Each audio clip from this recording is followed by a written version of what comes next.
Welcome to the Westwood Planning Board. Let's rise for the Pledge of Allegiance.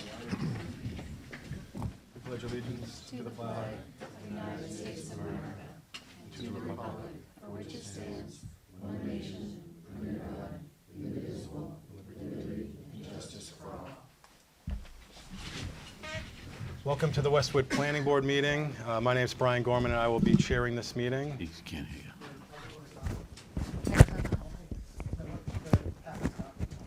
Welcome to the Westwood Planning Board meeting.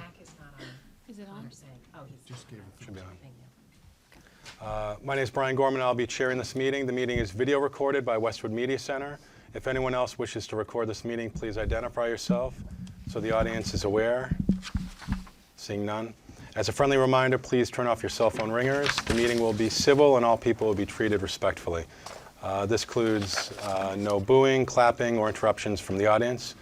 In the event of a disruption, the chair will give a warning the first time, and if it occurs again, the individual will be requested to leave the meeting.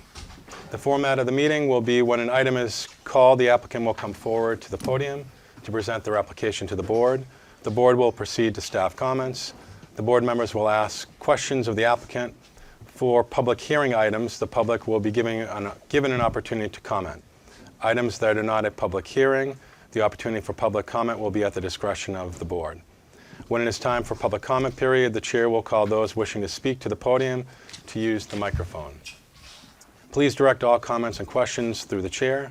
All people will be given the opportunity to speak, but in the interest of time and fairness, repetitive or off-topic comments may be cut short. And are there any changes to the agenda? I don't have any changes. Okay. So first on the agenda tonight is the item number 1, the comprehensive plan update. We have a busy schedule tonight, so if we could be efficient in presentation. Thank you, Mr. Chairman. We'll do our best. Thank you again to the board for providing us this time for the Comprehensive Plan Steering Committee to present to the Planning Board and the public our current working drafts of the updates of the 2000 Comprehensive Plan. A number of steering committee members are here this evening. People raise their hand if you're here. In addition to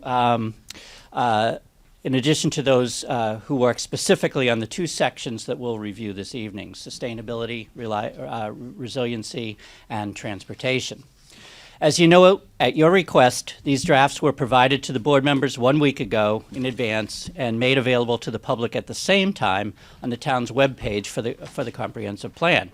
There are hard copies of these sections and presentation at the door as well. Over the past 2 planning board meetings, we reviewed sections on community facilities, open space and recreation, and natural and cultural resources. As I said, this evening, committee members have 2 sections to present. The contents of these sections reflect the public input received through the community survey and visioning session, input from relevant town staff and committees, and information from related reports and data sources. As before, we hope to focus on the proposed goals and objectives and implementing actions in these sections with a purpose of eliciting comments, input, and questions from the planning board and the public. Following this meeting, the committee will make further revisions to these sections and again make the refined draft available for public review and comment. Tonight, we will first present the sustainability resiliency element, which is a new section of the plan and has just been recently drafted, so keep that fact in mind. Responding to conditions and issues that have arisen in prominence in the time since the last plan was approved. 2 committee members, Peter Kane and Pam Kane, working with Planning Board Liaison David Atkins and Town Planner Abby McCabe, prepared this draft. Peter will make the presentation. Following that, those who prepared the draft transportation element, Committee Vice Chair Steve Olenoff and Committee Member Trevor Lobenstein, working with Planning Board Liaison Brian Gorman and Town Planner Abby McCabe, will present the transportation section. So with that, Peter. Thank you. Thanks for the opportunity to speak. I'll be brief. I would like to start off quickly going over some basic information about global warming and climate change. It's directly relevant to the topics of resiliency and sustainability. I think it's important that we all be on the same page about what is happening, what is predicted to happen, and how it might impact us and future residents here in Westwood. The basic physics of global warming are really quite simple. Earth's global average temperature is determined by the balance between energy coming in from the sun and energy radiating out to space. If there's more energy coming in from the sun than going out, the temperature will rise. The amount of energy going back out is influenced by several gases in the atmosphere, in particular carbon dioxide, which is increasing dramatically because of our burning of fossil fuels, namely coal, oil, and natural gas. Here in Westwood, we're burning fossil fuels to heat our buildings, heat our water, power our cars and trucks, and we're using electricity produced mostly by fossil fuels. Westwood's municipal CO2 emissions as a result are about 1.1 million pounds or 550 tons per year. Worldwide, it adds up to about 40 billion tons of CO2 per year. The amount of planet-wide heat buildup because of our emissions is equivalent to about 4 Hiroshima bombs per second. Unfortunately, CO2 is invisible, it's odorless, so it's easy to ignore its buildup in the atmosphere. But it's real, and it isn't going away. It will stay up there trapping heat for thousands of years. So essentially, what we're doing is turning up the Earth's thermostat, causing the Earth to warm, hence the term global warming. And just like the temperature of your house doesn't change immediately when you turn up the thermostat, Earth's temperature doesn't respond immediately either. It takes a while. And that's why we're starting to see many young people speaking up about the urgency to reduce our emissions. They're going to have to live with the future consequences of our past, present, and future CO2 emissions. So the term global warming is really a misnomer. It implies that the changes will be uniform across the planet. It's mainly about temperature, that it's gradual, and it's possibly benign. What could be so bad about a couple degrees temperature rise? So what's actually happening is highly non-uniform, and it's not just about temperature. It's happening quite quickly, and it's going to be harmful for most places. And some of the impacts are already seen across the United States are sea level rise, record high temperatures, increased wildfires, more extreme precipitation events, and stronger hurricanes. So unless we make big, fast emission cuts, the scientific community is telling us that, number one, temperatures will continue to rise. How much they rise depends on our emissions. Record heat waves will be the new normal. We'll see more torrential downpours and flooding, large expansion in areas burned by wildfire, loss of most of the world's coral reefs, disruption of marine food webs, fisheries, increases in the frequency and intensity of droughts, more strong hurricanes making landfall, more health problems due to heat, tropical disease, falling agricultural yields, sea level rise, 1.5 feet by 2050, 3 feet by 2100, and mass migration of people because of these environmental issues. So in summary, we are facing a climate emergency driven primarily by CO2 from the burning of fossil fuels. There seems to be a huge disconnect between what the scientists are saying and public perception of the problem. In the face of what is now known, we need to take bold town-wide action to reduce our environmental impacts by living more sustainably, and we need to increase our efforts to be resilient in the face of anticipated changes. All right, resiliency. It refers to the ability of a community to adapt to new circumstances and the ability to recover from extreme events. Resiliency requires a clear understanding of the potential risks and vulnerabilities and planning and preparedness to mitigate those risks. We now have a pretty good idea of what climate change can throw at us. We might not have to worry about sea level rise here in Westwood, but we will see higher temperatures, more days above 90 degrees, an increase in heat-related illnesses, larger demands on our energy systems, an increase in vector-borne diseases, triple E, Lyme disease, et cetera. And because warm air can hold more water, we're expected to see increased precipitation and downpour intensity. And that leads to more flooding, and also potential increase possibly in drought events. So the state has set up a program. You're going to go to slide 2. The state has set up a program to help communities become more resilient. It's called the MVP program. That stands for Municipal Vulnerability Preparedness. So grants are available for completing vulnerability assessments and the development of action-oriented plans. Communities who complete this MVP program become certified as an MVP community and are then eligible for additional action grants. So Westwood Department of Public Works applied for and received an MVP grant several months ago, and 2 resiliency workshops were held last week with folks from a broad spectrum of the town, police, fire, DPW, planning, conservation, et cetera. So day 1 was all about talking about the hazards we might face and identifying community vulnerabilities and strengths. Day 2 was devoted to developing a list of priority actions. So here's I should emphasize that what the state's really hoping for is for us to come up with nature-based solutions.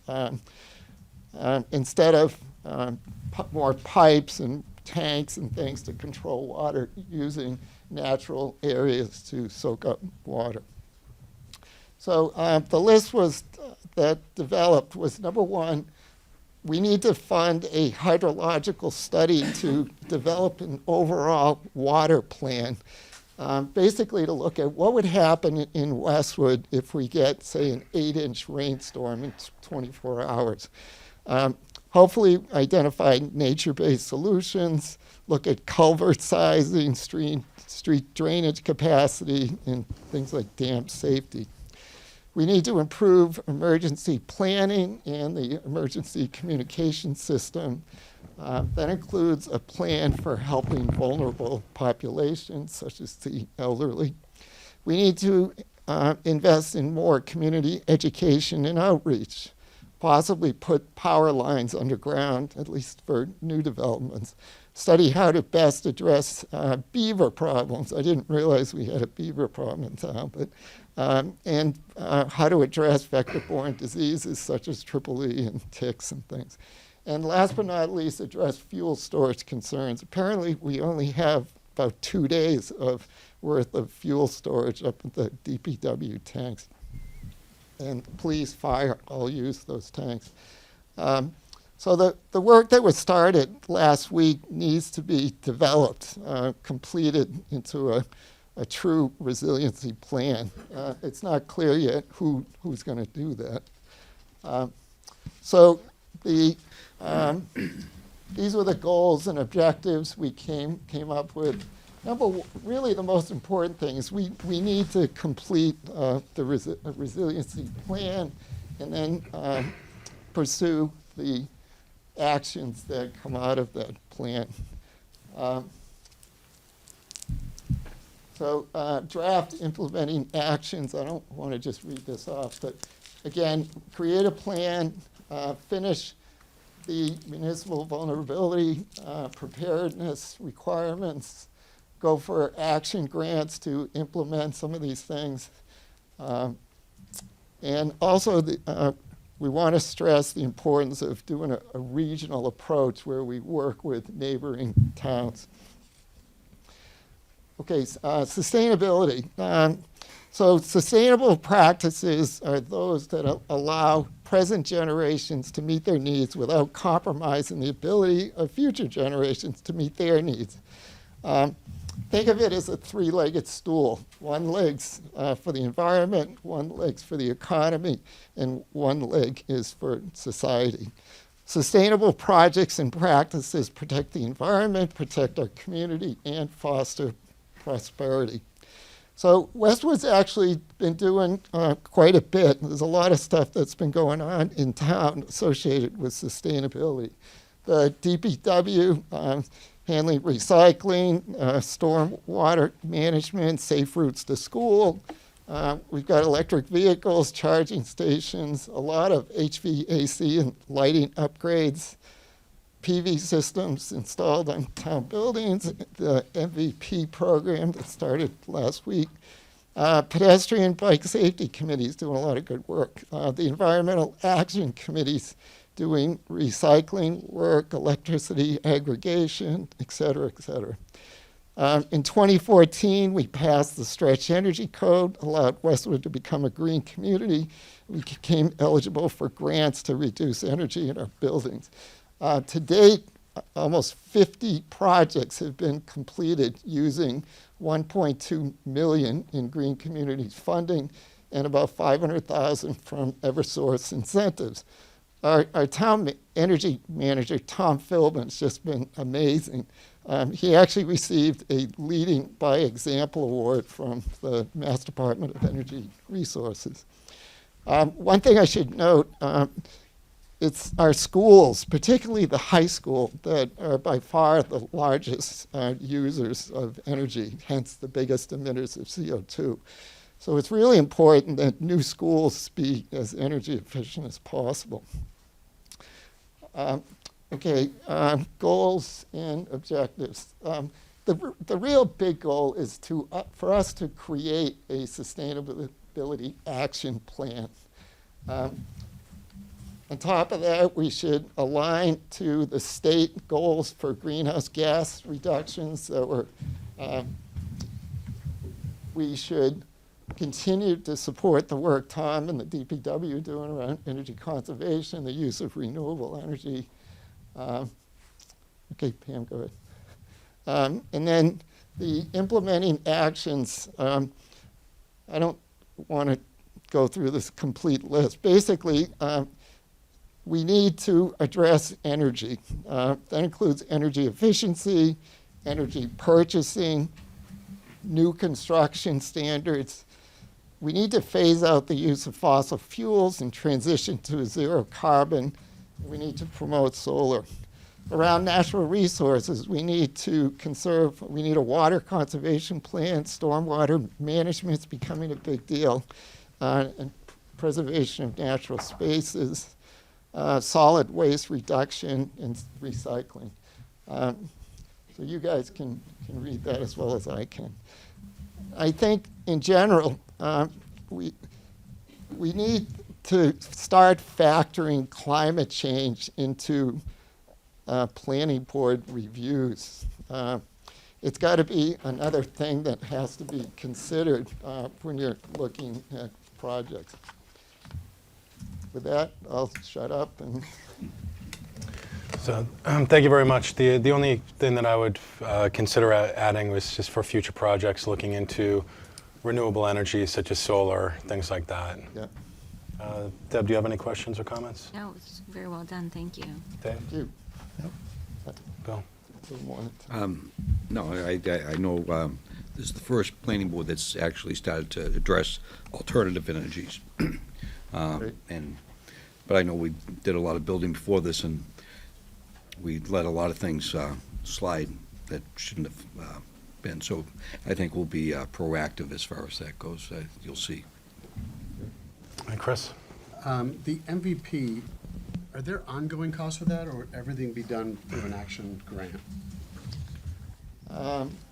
I think some of the action grants won't pay for everything that needs to be done. Okay, so it would become part of our budget process, okay. And other than that, no, I think it's a great start to the, great draft to begin with. You're the only one, I think, new territory. Everything else is kind of a rewrite of the 2000 plan, so nice job. And are there any questions from the public? Seeing none. So we're all set for the transportation section.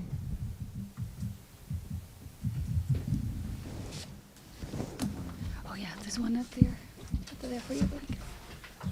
Thank you. Steve Wallenoff, Vice Chair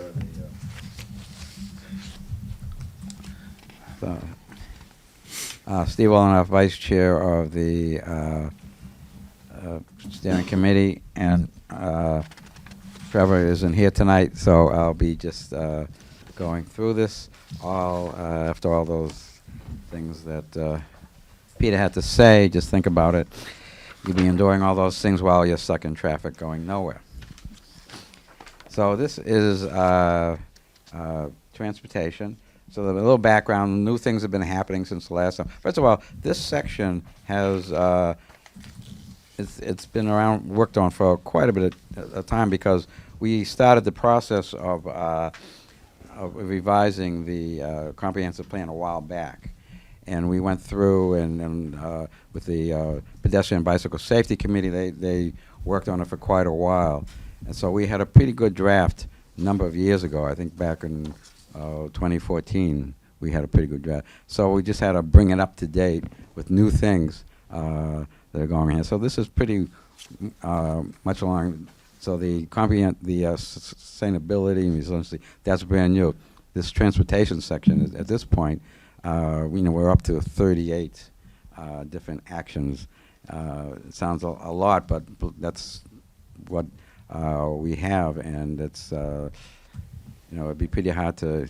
I know you won't like to get it a little bit shorter, but it'd be pretty hard to do that at this point, because we've been working at it so long, and these are all the things. So things that have come along that are new, like the Uber and Lyft. So we have to think about, how does that involve? The town has enacted the Complete Streets policy. That's something that's fairly new, well, certainly new since the last one. And that's a big part of the transportation section. We see, as becoming a complete street town, we've received already 2 big grants. So we have Pond Street and High Street. That was intersections upgraded, North and High Street, all with those complete street money. So it's already paid off. The planning board has gone into mixed-use zoning. And the big payoff there has been the University Station, which is a transit-oriented development. That's important thing in transportation is, be able to live, shop, and work in one same area and be right next to transportation. So that cuts down on traffic problems that we'd have. So everyone complains about traffic all the time, and so the question is, what can we do about it? Transit-oriented development is one of those things, and we have that now at University Station. We had the survey done as part of the comprehensive planning workshop, and 60% of people said improving pedestrian and bike infrastructure was the most important improvement needed, and all people also wanted more trails, sidewalks, traffic improvements, improved walkability and traffic flows. So those are the major things that came out of the visioning session. So what do we want to do? So what do we want to do? Here are the basic implementing actions that are important. The biggest thing, of course, even at our meeting this morning, we had a TRIC meeting, the TRIC sub-region. That was the big issue, was completing the I-93, I-95 interchange. That just, has a big effect, negative effect on all of the traffic in this area until that gets done. Regional participation is very important. We've been doing that for years and working with other towns to work together to solve various problems. The MBTA, we have to work with them to improve bus service, commuter rail service. I've been advocating for more late night service, particularly on weekends. If you notice, it's you can't get home from Boston after 11 o'clock on weekends. And the good news here is recently and this is really not part of the plan, but I take this opportunity to tell you that the Fiscal and Management Control Board of the MBTA has decided to go ahead and modernize our commuter rail system, make it more of a regional rail system. And the first 3 lines that they want electrified and to have what they call EMUs, electric modular units, that would be the Providence line. So they're going forward with that. How long it will take, I'm not sure, but they want to have 15, 20-minute service all the time back and forth along the Providence line, as well as 2 other lines to get the rail service going. So that's good news for us, and that's so new it's not even in this plan yet. I mentioned, and then of course, moving on from there, we want to implement the Complete Streets policy. That's a major consideration. Other things are, pedestrian and bicycles. We want to have a plan. There was a plan done by MAPC that shows where we need to do bicycle paths and other paths and connect everything together. We should implement that plan. We are actually doing a lot on sidewalk improvements now, and that will go on.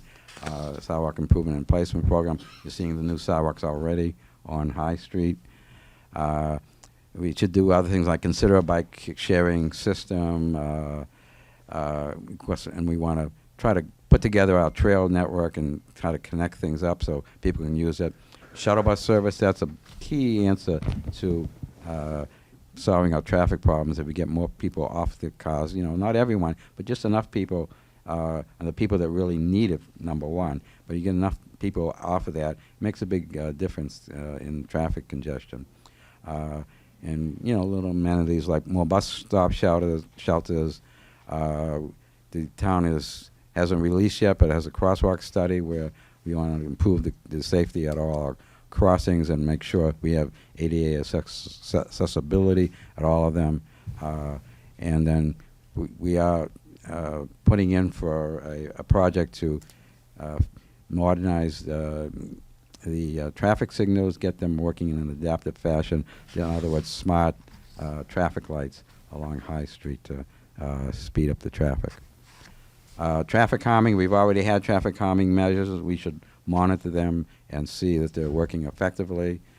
The new thing here was we decided to ask for is a town-wide traffic cut-through study. Everyone's complaining about cut-through traffic. What can we do about it? So we should have a study to see how we should deal with that. Little things like an app for people can easily report problems like potholes, signs, or anything else. Putting utilities underground can help in many ways. We saw already it can help with climate change. But putting them underground means we can better landscape the roads and that in itself creates more traffic calming. And of course, we've already mentioned before the electric car recharging stations, and our pedestrian and bicycle safety committee, which had a big part in writing this section. They're available, and as a forum for any residents have any problems that they want to bring up and discuss and work for solutions. That's they meet the third Thursday of every month, and we welcome anyone to come and participate. Establishing set truck routes is another idea, and then the planning board has been involved in this in getting the village zoning that we have now to create a true mixed use parts in town, the Islington and High Street, where if you can make them more walkable and have more people living there to be able to walk to where they can go to shop and to public transportation, particularly Islington, then that all helps in resolving traffic problems and makes better living situation for everyone. Another thing is the Route 1 area. We've been talking about that. Can we get more mixed use down along Route 1? There's certain areas that have been sitting there a long time, need redevelopment, and mixed use development would be good. That's about it. And any questions or? Sure, I'll start. Thank you, Steve. One, I think the point about the crosswalk study and implementing some of those, I think I'd even move that up. Not that there is a prioritization, but I'd move that up on the list there. And then I would just be careful with some of the commitment language. I know that there are some boards that were concerned about committing to spending money. So just when you're going through your list of actions, just be aware of that. Yeah, we quite often say consider. Yeah. There's all these things start off with, do it, consider it, study Pursue, it, that kind of increase, thing, implement, and, study, yeah. So, we're always careful to look at it. If anyone, particular ones you have some concern about, let us know. Yeah, thank you. And start off at the end, Deb? Just on looking at T10 and 11, I think you could combine those two. Has to do with the bus service from High Street to University and Legacy, and then consider additional bus routes between High Street and Islington. I think that could be useful for both sides of town to go to Legacy and University.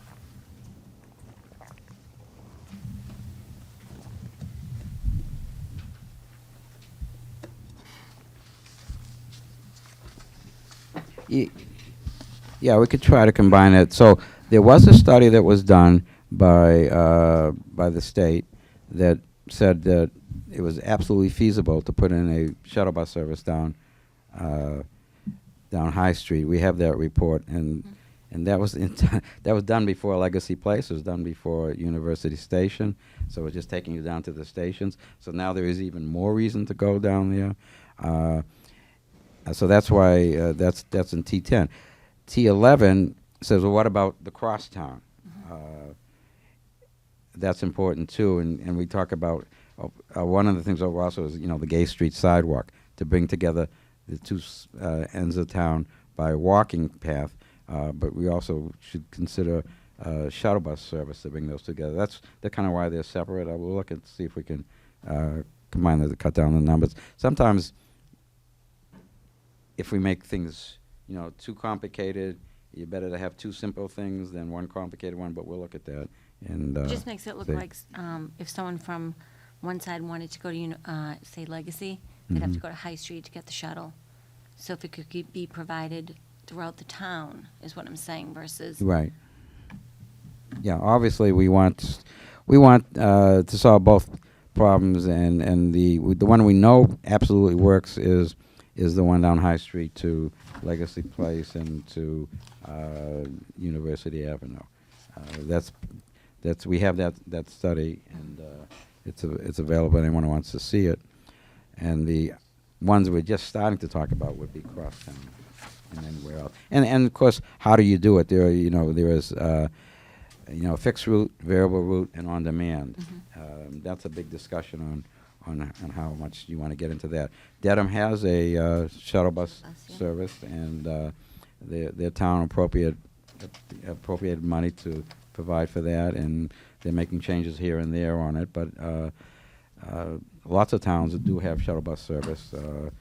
We actually have some here, but it's done specifically through traffic demand management and done through the Neponset Valley TMA, where businesses have hired them to provide shuttles, so you can get from the railroad station to businesses like the Eversource building and the Westwood Corporate Center on Canton Street.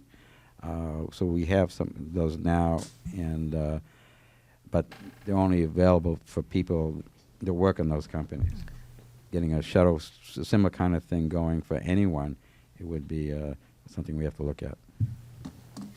Then any more questions? That's it, thank you. Dave? Let's see, the T19, the app, so we should probably let everybody know we have C-Click Fix already going for potholes and everything. So that's an existing way to report problems. And that's, But does anyone know about it? yeah, that's it's on my phone. If you're telling me, then obviously we don't know about it, and so it doesn't do anything unless. Maybe like you know, add the it's- words educate. Yeah, it's got to be something that's simple to use and everyone can use, and we have to tell everybody about it. Anything else, Dave? Nope, I'm glad to see all of this. Bill? Thanks for all the work. The shuttle bus service, I think an express shuttle bus service would help the town tremendously as far as moving people around. But other than that, thanks. And Chris? No, all been answered. And is there anybody from the public that has any questions or comments? Sure, you can just go up to the microphone.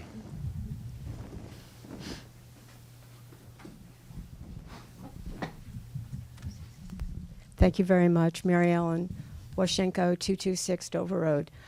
Thank you, Steve Olenoff, for the hard work your committee has done in discussing this area of transportation.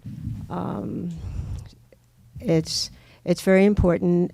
It's very vital. And actually, in the visioning session, we put down traffic for a future challenge for Westwood.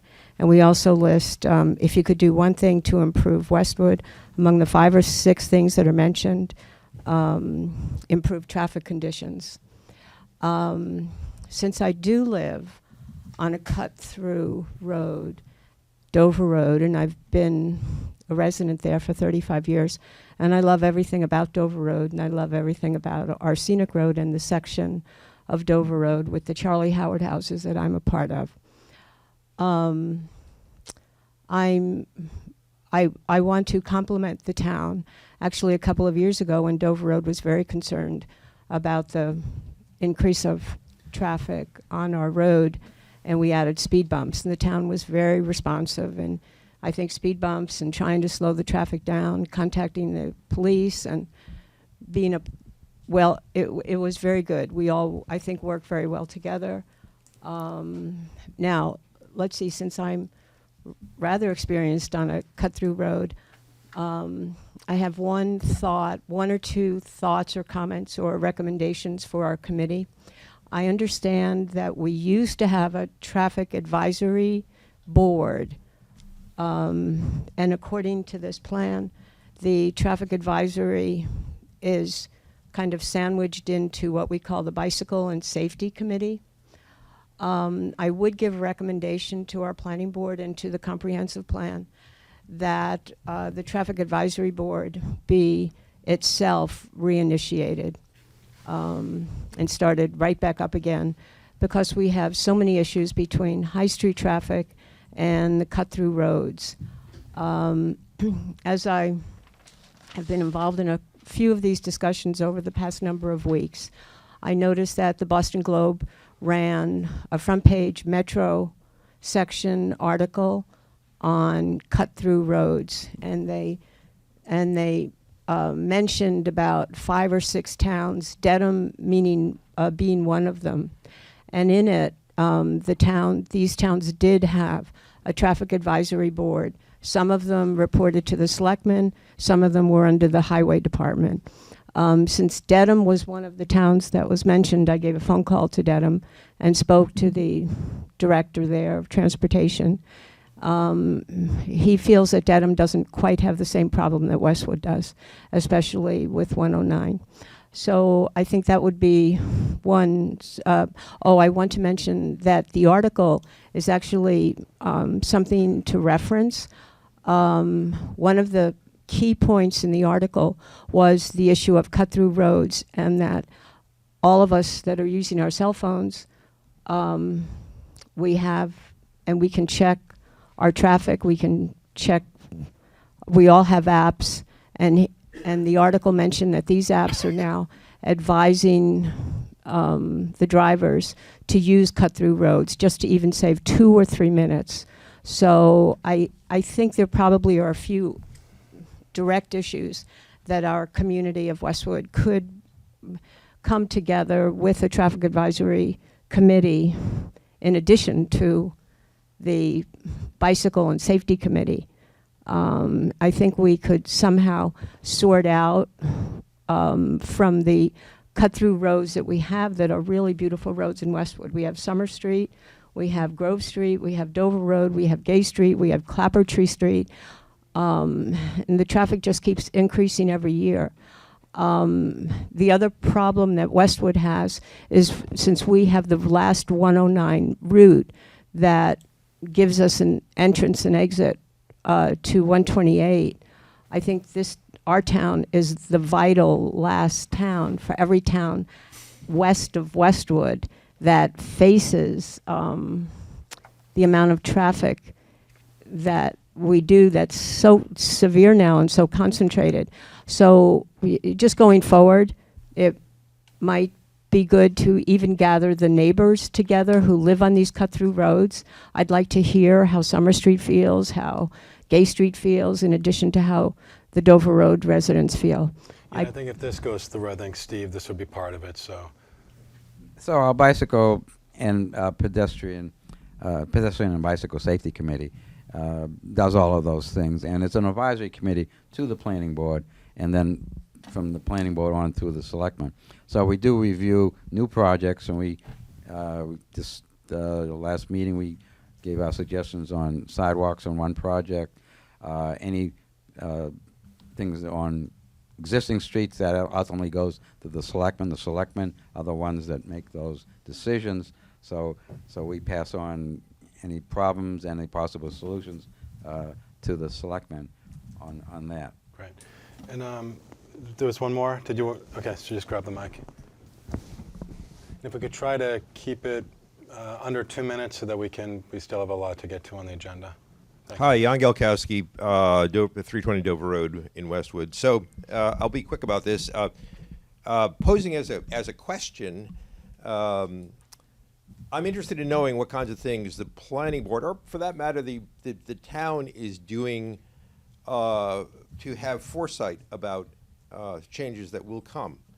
In particular, I mean, I can talk about this a lot, but I'll use two examples. In particular, the question is, there's every bit of evidence that as time goes on and at presently, that what you will see is you will see your road budgets for maintenance of roads increase.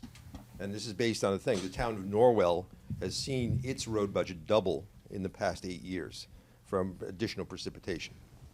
And this is a kind of thing that I would suggest that probably it would be a good idea to track what you've been spending over time for these kinds of budgets, and to try to basically see if there's some kind of correlation with precipitation events. But you can expect that. The figure that Peter Kane cited of an 8-inch rainstorm is the current projection, not future projection, current projection of 1 in 50 every year for that kind of event. Obviously, a 6-inch rainstorm is more likely. What a 1 in 50 doesn't sound like a lot, but that means that in 10 years you have a 1 in 5 chance of seeing one of those. And none of our bylaws are capable of dealing with 8 inches of rain in 24 hours. It's like 3 or 4 inches in the bylaws. And there are other things that we have in bylaws, like, there's going to be a lot of paving done next year.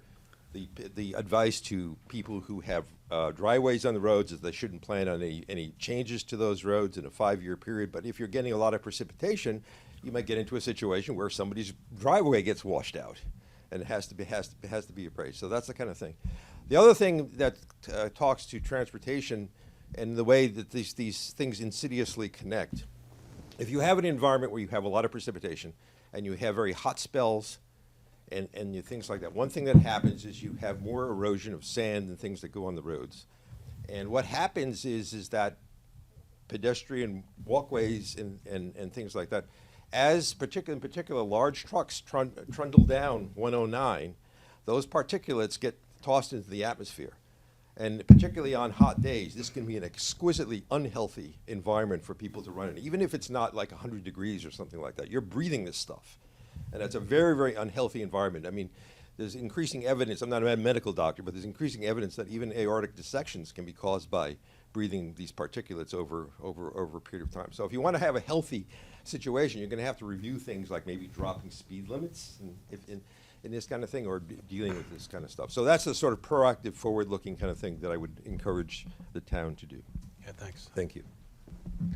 I might add one thing that, since it's still a work in progress there on the resiliency, is we really have to take a look at our stormwater system, which the existing one that we have now and how well it can stand up to these 8-inch rainfalls, and there might be quite a bit of work. And of course, there are also federal mandates, the MS4 program mandates that they have that say we have to make sure that our stormwater system can handle these future heavy storms. Great. All right, thank you. So next on the agenda is number 2, housing production. It's a continued public hearing, continued from November 5th.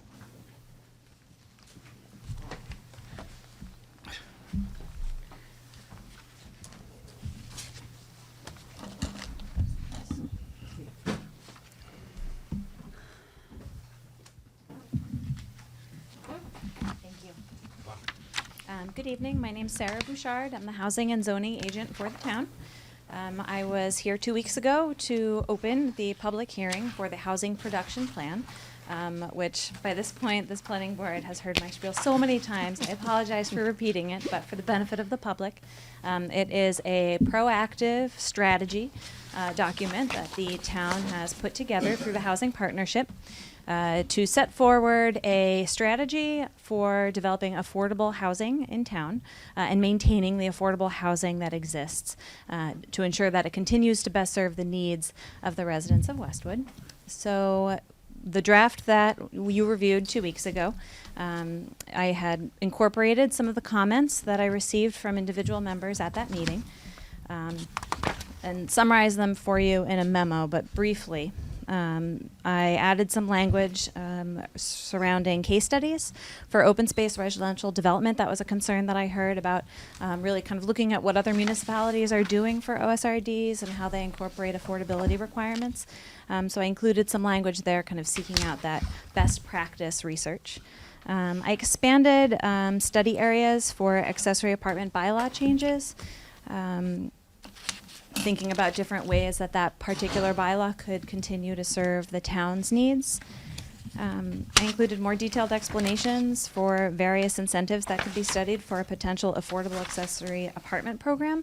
So that was a concern about accessory apartment growth in town and how that would impact the deed-restricted inventory of affordable housing in the community. And so I had talked a little bit last meeting about some potential options to encourage deed restriction of accessory apartments should the owners choose to do so. And so I kind of expanded an action item there, talking about different ways we might pursue that.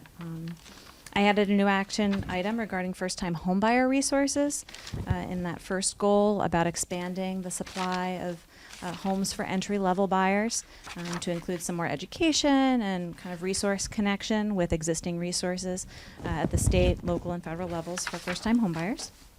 And I also included a new action item regarding sustainable energy reviews of affordable homes, what we could do to encourage improvements to the affordable housing inventory that would result in some more sustainable practices. So I am here to answer any additional questions that you may have and would like to request that the planning board consider adopting this plan. That's the first step to being able to submit this plan to the state for approval, which we are hoping to do in advance of 2020. And we do still, provided this board adopts this plan, we do need to request similar adoption by the select board as well. So with that, Sure. do you have any questions? Yeah, the first time I have, so this was a continued hearing, and then I wanted to make sure that this aligned with the comprehensive plan, and I see that the housing element is being presented on December 10th, and these go hand in hand, so I want to make sure that they both speak the same language and say the same thing. So I was going to recommend that this gets continued to January 7th in light of that, so that we make sure that they are coupled together. And the only other item that I have for the element for this is on one of the pages, there's a lot of speaking bubbles from the, it looks like from the survey. And I looked at some other towns and they don't have that type of information there. So I would consider removing that, although it's not that critical. That's for me. Deb?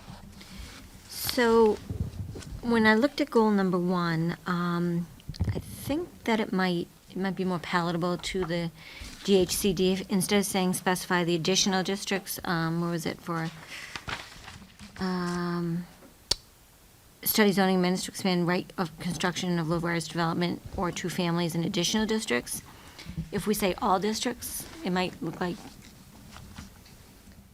or at least call out the districts. Sorry, I'm just trying to figure out where you are. Sure, it's on Debbie. page 31. Page 31, okay. Mhm. It's 1, 2, 3, Yeah, I see where you are here. Okay. So study zoning amendments to expand by right construction of two-family and three-family home development in additional districts or overlays. Correct me if I'm misinterpreting here, but I'm thinking we were intending the same thing with this item. I just think the word all makes it sound more palatable to them, like they're really being aggressive and trying to make this thing happen. So. I think I was trying not to give that impression that we were trying to make it a town-wide, but rather we would have a conversation about where in town it might be appropriate. But when you study it, you want to study all of it Right. versus just certain.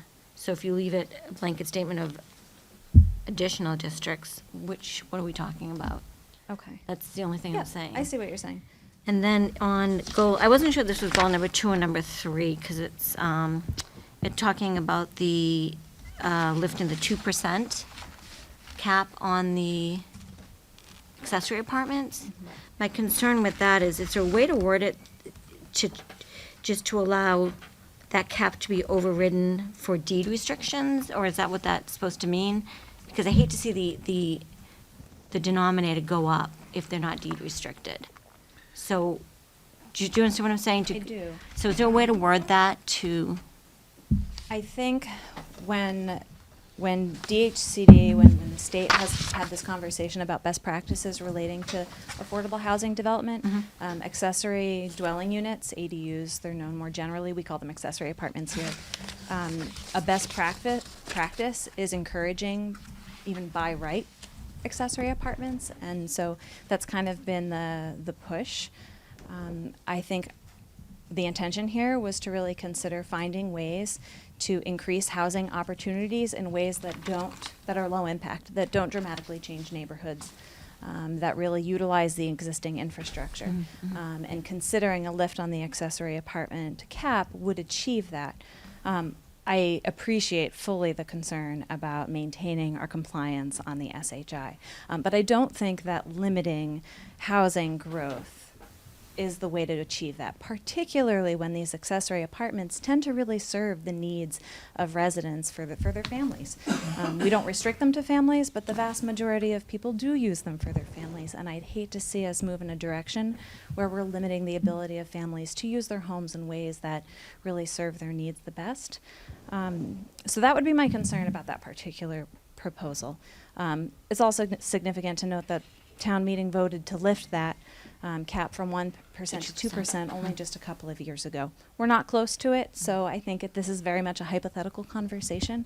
But I would be concerned about restricting rather than expanding the ability of people to pursue this important option for their homes. Any other questions? Nope. Dave?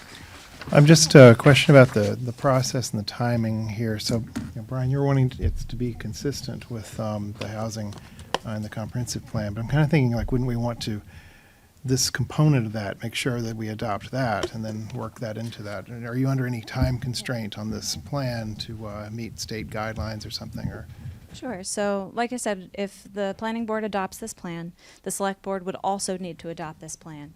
And the idea was to have this submitted to the state for review by 2020, since it does offer some safe harbor protection if we were to fall short of our SHI obligations when the census is released next year. So that was the timeline we were hoping for.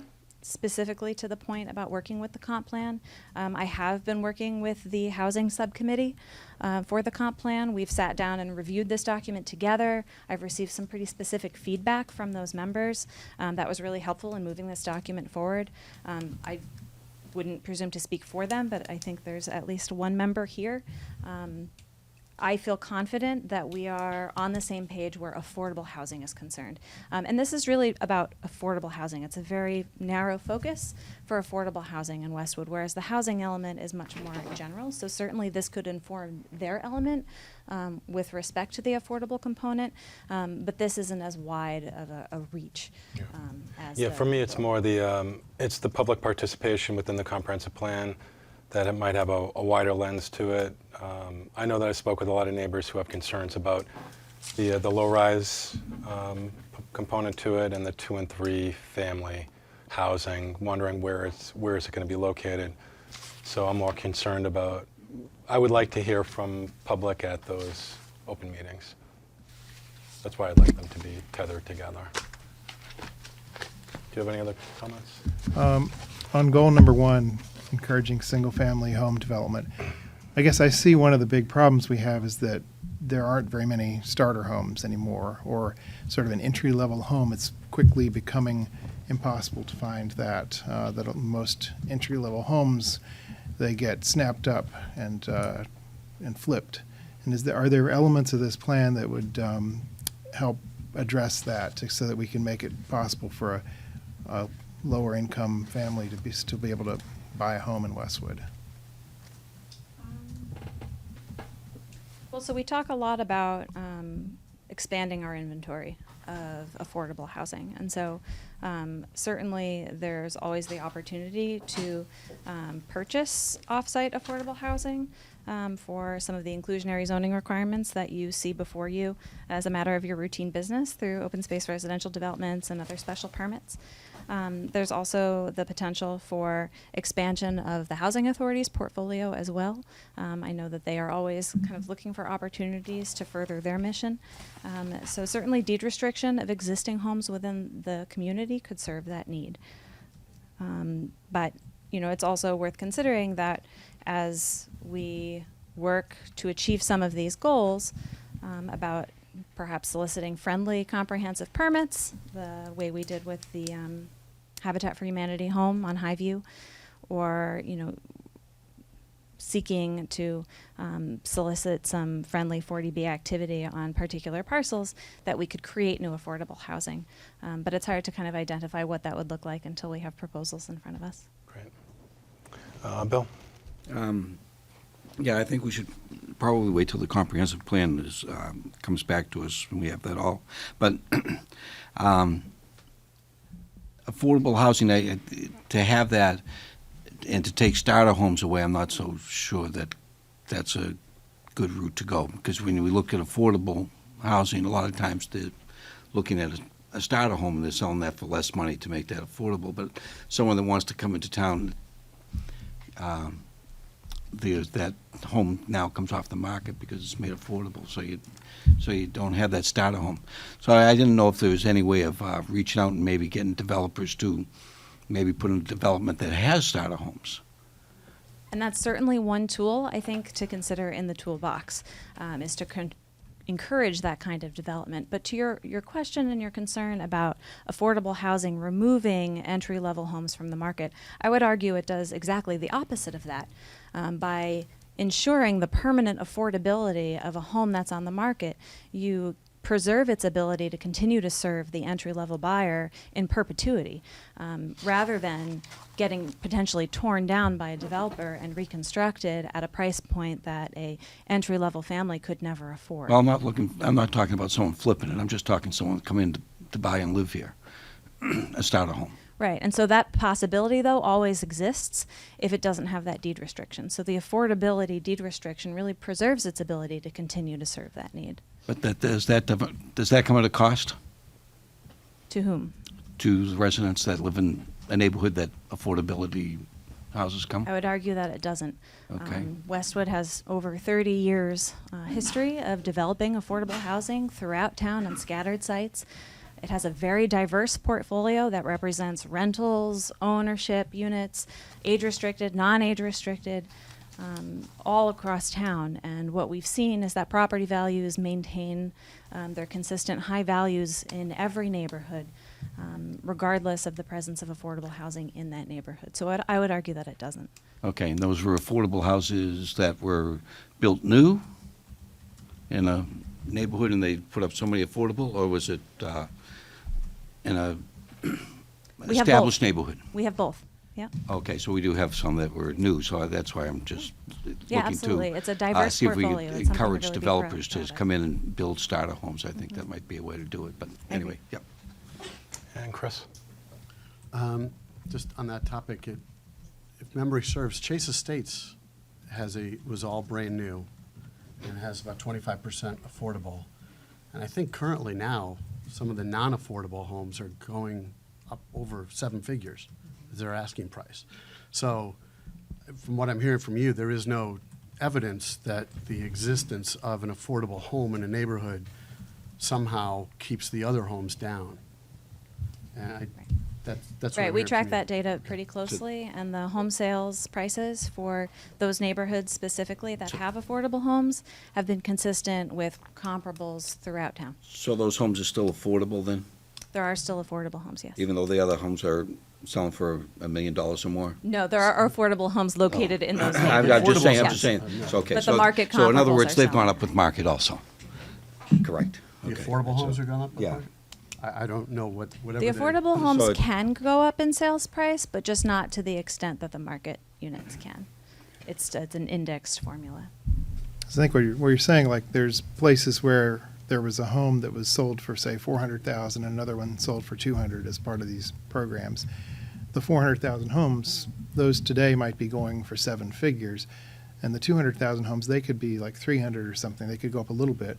And the point is that it's not slowing down the acceleration in value of all the other houses in the neighborhood. I mean, we have an unaffordability problem more than an affordable problem, and it's, it's not causing anybody to lose value. Okay, great. Any comments from the public? I just had sorry, I wasn't done asking. Can you reiterate the timeline? You brought it up earlier. I just want to know if you could just restate it. The need, you mentioned you wanted it submitted to the state by 2020. So the subsidized housing inventory, with which you're familiar, is the list of affordable housing in each municipality in the Commonwealth. It's a percentage that we have to meet. 10% is our statutory obligation under Chapter 40B. That percentage, the denominator of that percentage, is based on census figures, which are released every 10 years. We are ahead of our 10%. We've been ahead of our 10%, but we've had a fair number of market growth in town over the last 10 years. So if we were to fall below that 10% in 2020 when those new census figures are released, the housing production plan, if it has been approved by the state, can provide us some safe harbor from a so-called 40B challenge or an unfriendly 40B, even though I don't like that terminology. If we have this plan in place and we're meeting some intermediate goals. So as a safe measure for us, it would be prudent to have this housing production plan into the state before the end of the year so that it is on record as approved and ready to go for the duration of 2020. So I think that's kind of informed my timeline here with this document. Is there a and way hoping to get it in? Is there a way to revise the plan? Like if we were to submit it and then there was a lot of public feedback on some element of it, I mean, how would that work? Yeah, so I think if there was a major change that we wanted to make, we could certainly work with DHCD at a later time to submit that for revision. There is a process for housing production plan revisions. It's notable that this plan received an informal review by DHCD already, since we're a small municipality doing this in-house by town staff and volunteers. They reviewed it informally and checked off that it meets most of the regulatory requirements. So I'm not super concerned about approval. I've got fingers crossed. I think we have reason to be confident that it'll be approved. But I'd like to get it to them, as soon as possible so that we can cover all of our bases with regard to our 40B obligations next year. Great. Anything else? Okay, any comments from the public? Sure.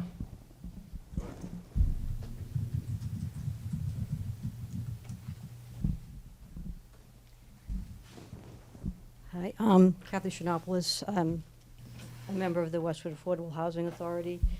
agency. And I would like to reiterate Sarah's point about the deadline. I think people probably remember hearing a lot of talk about the 40B challenges, as Sarah mentioned, and some people use a different terminology for that. I think we are not in a comfortable position right now. We don't know what the result of the 2020 census is going to be. And I think if we can get something like this filed at a good time, I think that it's going to only help us. I don't think the townwide, the population realizes how close we are with meeting these, the standard the SHI. And so my opinion would be go for it and try to get it in on time. Again, I kind of, my opinion would be that Sarah's plan could, the housing production plan could feed into the long-range plan. But I don't think makes sense to hold up the plan, considering with the census coming up, and we still are very touchy about whether we're going to, it's very up in the air whether we're going to meet our requirements for subsidized housing. So that's my point of view on that. The other thing, as far as I live in the Maze, which when I moved in was definitely an affordable neighborhood, mostly starter homes. And my home, we've had an addition put on it, but it's still a very modest home. But I have to say that as far as the value of my house, if you drive around in the Maze, you can see some really large homes have been put up there, really out of proportion to many of the other ones. But that, I have to say, that has only helped me as far as when I go to sell my house. It has also raised concerns about being concerned about affordable housing. It's already raised concerns on my conscience about, well, who is going to be able to come in and buy my house if a developer comes in and I don't know it's a developer. And, we have some limitations on because we have a small footage in front, but I had someone call me the other day saying they want to buy, they want to talk to me about buying my house. So there's people watching homes like mine, and my neighbor's been contacted a number of times. So, and I don't think they always have good intentions about as far as affordable housing. So I think more careful the town can be, the better. And we do have a commitment to affordable housing, and it's something that beyond the minimum requirement that we have, I think it's something that as a good citizen, I want to ensure that continues, that we meet the guidelines, but even better, exceed the guidelines. Yeah. So a few things for me is, I was at a meeting, Sarah, where we mentioned a stress test, where we took all of the units in town and applied the affordable units that is known. And I was told that we are above 10%. I think it was 10.6 or 10.4. So that's where I feel like we're above with that stress test. And that also included accessory apartments. The issues that I have with the housing production plan is that it includes language that could dramatically change some of the single family, some of the residential areas. One is the low-rise zoning that is mentioned in this. The other one is allowing for 2 and 3 family houses. So you could start seeing 2 and family houses start coming into certain neighborhoods. When I've spoken to residents about that, they were concerned about this. The third is, I believe there's something mentioned in this housing production plan about allowing for the building of homes on even smaller lots than we currently allow for zoning. So again, these are things that can dramatically change certain neighborhoods, and it's in the housing production plan now, which means that these are things that can happen in certain neighborhoods. And when I bring these topics up to residents, they are not in favor of those elements. So, and then as far as linking it into the housing part of the comprehensive plan, That's at our next meeting, so making sure that they talk to each other so that if there's something in the housing plan, it's in here.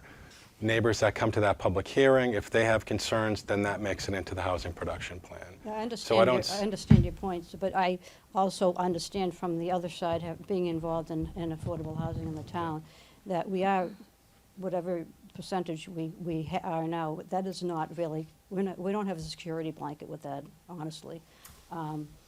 And I think, you know, if we're serious about meeting the goal, by law, we have to meet the goal. One of the, people hate to talk about this, but I've been at several town meetings where people freak out because they're worried about hostile 40Bs. And that's what I think of when people call me and ask me if they want to, do I want to sell my house? Because what I've heard is people, a developer can call me, the neighbors on either side of me, and do whatever and they can come in and do what they Yeah, I want. understand that if you drop below the 10, but I've been told that under a stress test situation, worst case scenario, we're above the 10%. I'm just saying I don't agree with that. I don't feel comfortable with the percentage that Because we're I think at. right now we're at 10.3. We have a census coming, so I just want to make that point. It's no sense No, I arguing hear you. about it. I hear you. That's my point of view. Sure. Can I ask Sarah a question about what was mentioned earlier? Sarah, to what extent can this document or the housing aspect of the comprehensive plan change our zoning? It doesn't. It sets So- forth a plan to study it further. So there's no risk. This is essentially a comprehensive plan for affordable housing. There's no adopting of a new zoning bylaw by adopting this. We're not going to get 2- and 3-family homes in areas where they're not allowed currently. There's no risk to the town. Then why would you have it in there? If you have it in there, that means that it's, We're going to study it to see if it might be appropriate for town. Maybe But that then it would answer have to go to ultimately is town- no. To zoning, right? It would be a zoning change. Oh, And absolutely. have So to go to any town of these meeting would be for a vote. zoning changes that would have substantial amounts of public hearing and input and involvement from the public before it ever went to town meeting, and then it would have to receive a 2/3 it's majority the way vote that I at look at it is town this meeting. is step one in that direction. And the residents that I speak to, I've yet to speak to somebody who wants this. Well, I want it. I think we need to take a step in this direction. I I would mean, agree with Dave. I think that if we cut this off now, if we say, no, we're not even going to consider that, then we can't study it, we can't bring it to this board. If someone came to this board tomorrow and said, you guys need to pass zoning that allows for 3 families everywhere in town, I don't think it would pass this board. I definitely wouldn't pass town meeting. But if we just throw it out the window and don't study it and don't even consider it, we can't have that conversation. There could be combinations of things in neighborhoods that make sense when we study it. But you It's a can, possibility. you can study it outside of this plan. This is going to be filed with the state, and they will see where are we with what you have been interested in doing. And so They're and then you- looking for a credible plan to consider possibilities. And if you tell them there are certain things that Westwood's just not going to do, and that includes allowing multifamily units in certain neighborhoods, what's the state going to say to that? They should hear at least that we'd be willing to consider the possibility of opening up our zoning. I think if they push back at that point, then I would consider adding that. Of course, I would consider it at that point. But I don't think we get a chance for them to push back. I think we submit the plan and it's either accepted or it sits there somewhere and I don't know what happens. I would think that there's a dialogue. It seems to me that we're rolling the dice huge with the town and our SHI number come April. I'm not comfortable that 10.6, 10.3 is going to fly. We still don't even know to what extent accessory apartments are considered by the state as part of our denominator. I was told that the stress test included the accessories. I get what So you're saying. I was at the same meeting that you were, and that's. But what we on were told. page 30, it says here, at the time of this writing, the SHI is at 11%, It's 11.1 right now. 11.1%, so. But that's based on 2010 census figures. Yeah, so that it's not including any developments that have happened in the last 9 years. So we've encouraged as much affordable housing as we can to get us ahead of that goal, and all of our forecasting included the worst-case scenarios for that denominator, that everything that might be included is included. But it also included forecasting of units that we hoped would come online. Some of those projects have made progress, others have not. And it's close. And we've always said it will be close. We are hopeful that we will stay above. I am still hopeful that we will stay above. But this is an important insurance policy if that does not happen. I think one of the concerns is it has to be worded just right, though, because I just read an HPP that was done, I think it was either Western or Newton, and they had to approve, it was a friendly 40B, if you may, but they had to approve it because it was in the HPP, and they had to bring, and that was just what they had to do, because they were under, but they were significantly under. So if we don't have the wording safe for all of us in terms of making sure it's what the residents want, it's what the housing wants, what the planning board wants, the board of selectmen, then it's a concern. There are some items here that have specificity in them relating to specific parcels that we would solicit comprehensive permits on, or specific areas that we would encourage development through zoning mechanisms that we already have. But these are study items and they are non-binding. And frankly, to Dave's point about credibility, when the state is reviewing these plans, if we do not put forth a proposal to at least consider some of the best practices that have been identified by the state for affordable housing production, that I'm not confident we have a successful chance of having this plan approved. I think we need to have a good faith effort to simply study them. And again, I think if the goal is public participation, we share that same vision here. But by effectively not identifying it as a goal that we will do, I think we effectively shut out public participation because it stops the conversation right there. We don't know what the abundance of residents in town would think about these specific items because we haven't had these conversations yet. And I think it's important as a show of good faith to the state when they're reviewing this plan that we say it's something we want to consider talking about. We're already doing a lot of really good things in Westwood. Our zoning bylaw already has a lot of mechanisms for encouraging affordable housing. We have an active housing authority and its nonprofit arm that has been developing affordable housing in town. So we're doing a lot of good things. We're checking off a lot of those boxes, and I think this plan represents that. But as a show of good faith, I think we need to say that we're at least going to talk about some of these bigger ideas. But they're not a commitment by any means. See, I've heard differently. So we're against 40Bs? I'm sorry? We're against 40Bs, having a 40B? Right. I'm not sure I understand Essentially, the question. because they bypass your standard zoning controls, it doesn't go through the typical process that we would for like a multifamily project that comes to you. It would be a comprehensive permit through the Zoning Board of Appeals, and they can be proposed anywhere. Mm-hmm. So that's why generally you want to direct affordable housing through your zoning and various methods rather than Get an the unfriendly 40. 40B, right? Yes. I mean, an You could have a friendly 40B. Yes, you could have a friendly. And that would 40B. cover your affordable housing, basically, right? So the friendly and unfriendly kind of term I'm comes just saying, about I'm just- when I'm you just saying. have or haven't met that statutory minimum. People say right? 40B like it's a bad word, and I've just, I agree. and I've seen it used as a weapon as far as when something's being built. So the I just difference want is to know, whether we or just not don't you've want to met have your 40Bs, but we want to have affordable housing. We want to have affordable housing. Okay. That's right. And we want to have it in a way that we can control in the places that are most appropriate and serving the people who need it the most. And so this plan attempts to do just that. It's a strategy for developing affordable housing that best meets residents' needs and the town's needs. Versus if you fall below that 10% and you get an unsolicited 40B application that you don't really have a whole lot of ability to control or deny, it may look denser than you wanted it to. It might be on a parcel that seems overwhelming or doesn't have the infrastructure to support it. So that's where the friendly, unfriendly.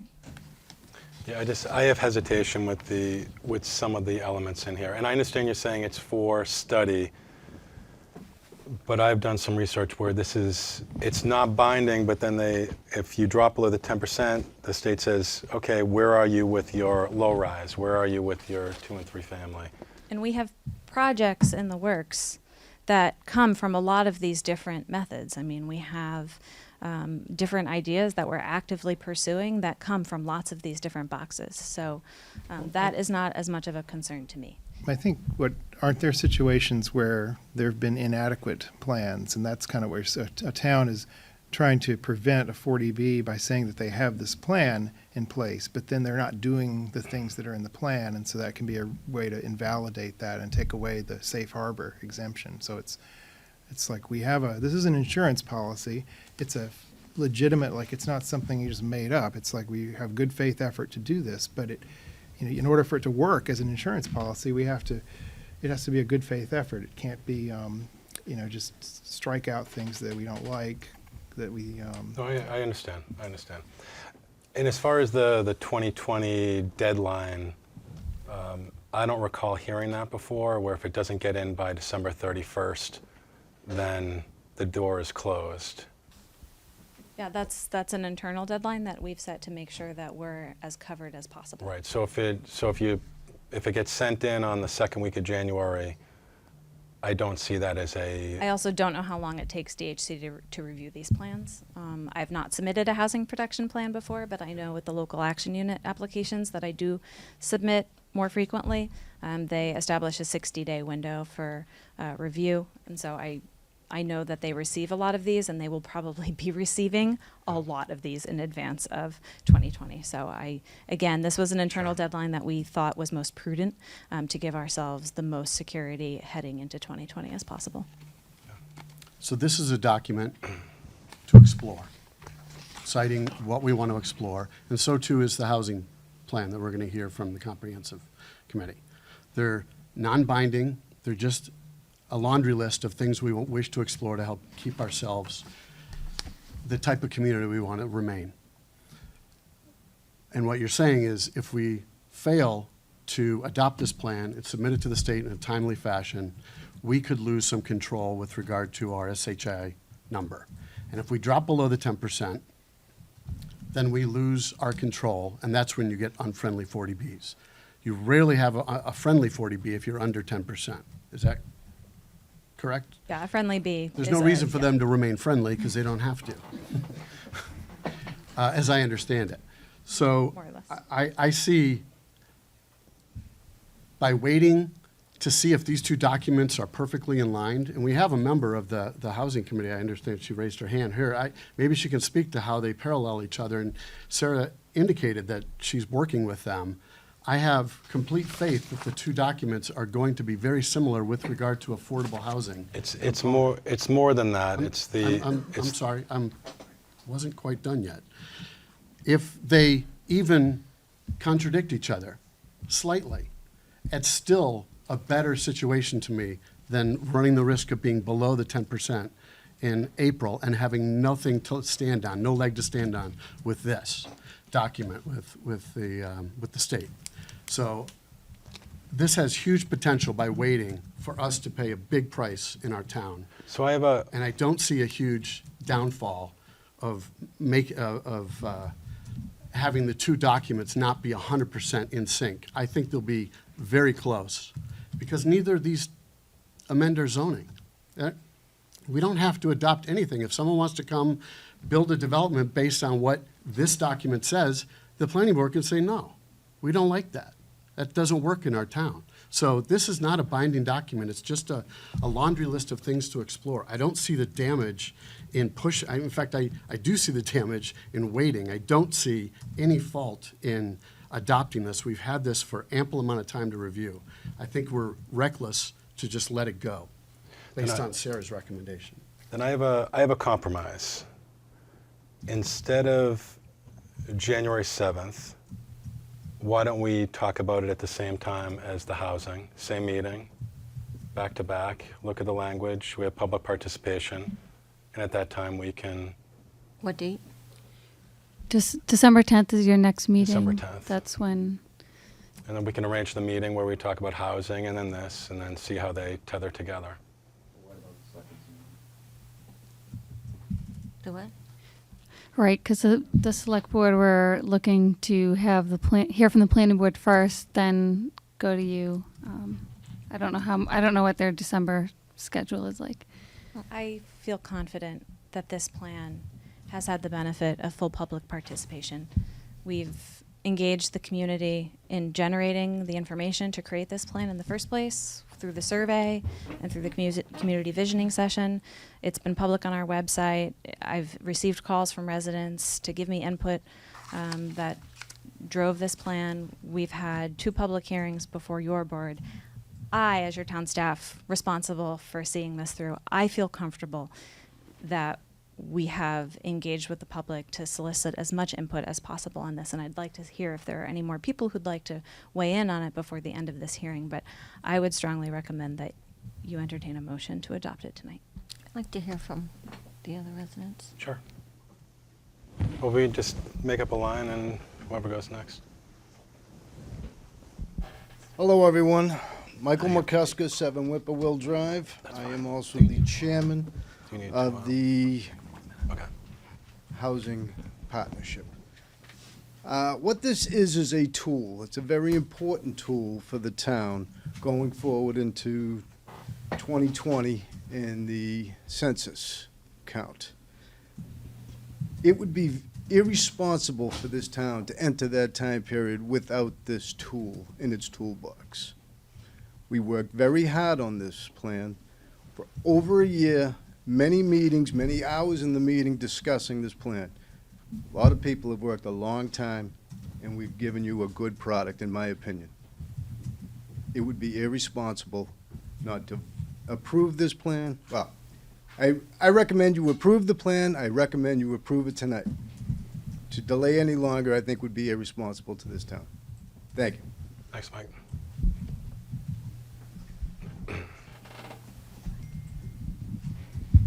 Hi, I'm Fran Fusco at 20 Pine Lane, and I have just the opposite thought on adopting this plan at this time. My issue is with respect to increasing density. Well, you have that thought in your mind, but I'm sure you have an idea of what area you're looking at to increase the density. If you're not including it all across the town, where are you increasing the density? It's something that must be known, maybe not wanting to get out there at this point in time, but I think it's something that should be adopted at town meeting, not right now at a planning board meeting. I've spoken to many residents who are concerned with 2, 3, 4 family homes in small lots, in small neighborhoods, probably less expensive neighborhoods. And the concern is that builders, developers will eat up a small home and plop a 4-family or, 2-family on the small lot. So I'd like to know where you're looking at having increasing density. So maybe Sarah can talk to that.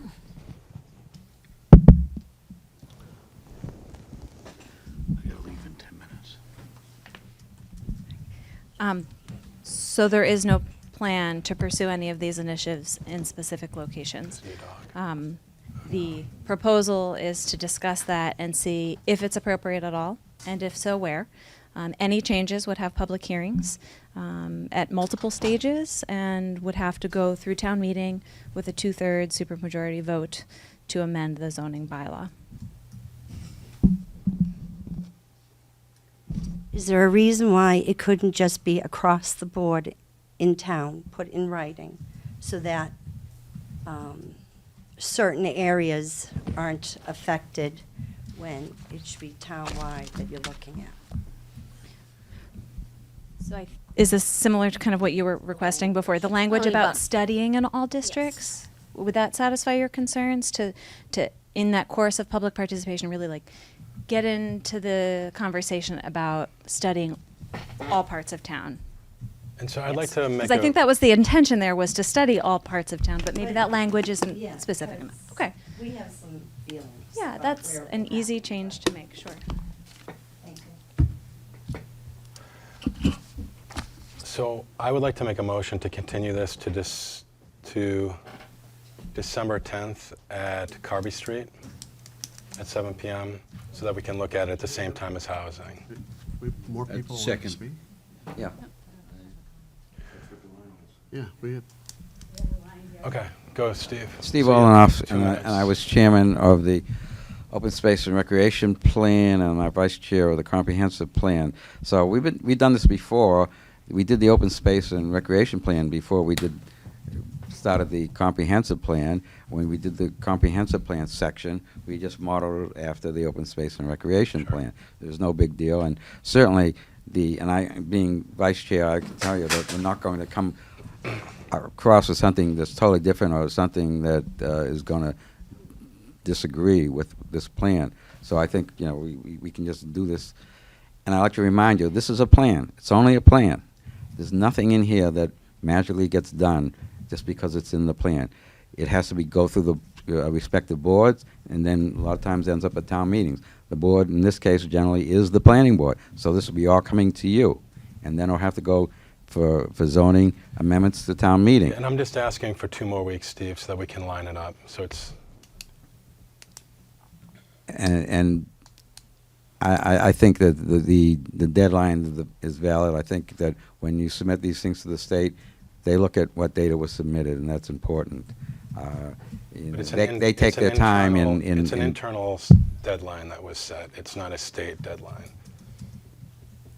right, but It's just 2 weeks, Steve. Still a line of people here. yeah. Let me. Yeah. Hi, Barbara Shea. I'm on the Housing Subcommittee Excellent. of the Comprehensive Plan. Right. And we really only have about 12 items total on our housing plan, and we were hoping that that Sarah's plan would be approved tonight, so that when we put our 12 items together, the 3 that might involve Got it. what's in her housing production plan would have already been vetted by you. And I just want to reiterate what other people have said, is that this is not, what she's putting forward is not prescriptive. It's not anything that anybody is being forced to do. It's something that protects Westwood in the event that next year, when the census comes out, from what I understand from Sarah, when we met with her, after she met with all the people who came to the meetings that she held to create this document, that it would protect Westwood from something like a And I have the unfriendly exact, I have the 40B. exact same concerns. I agree.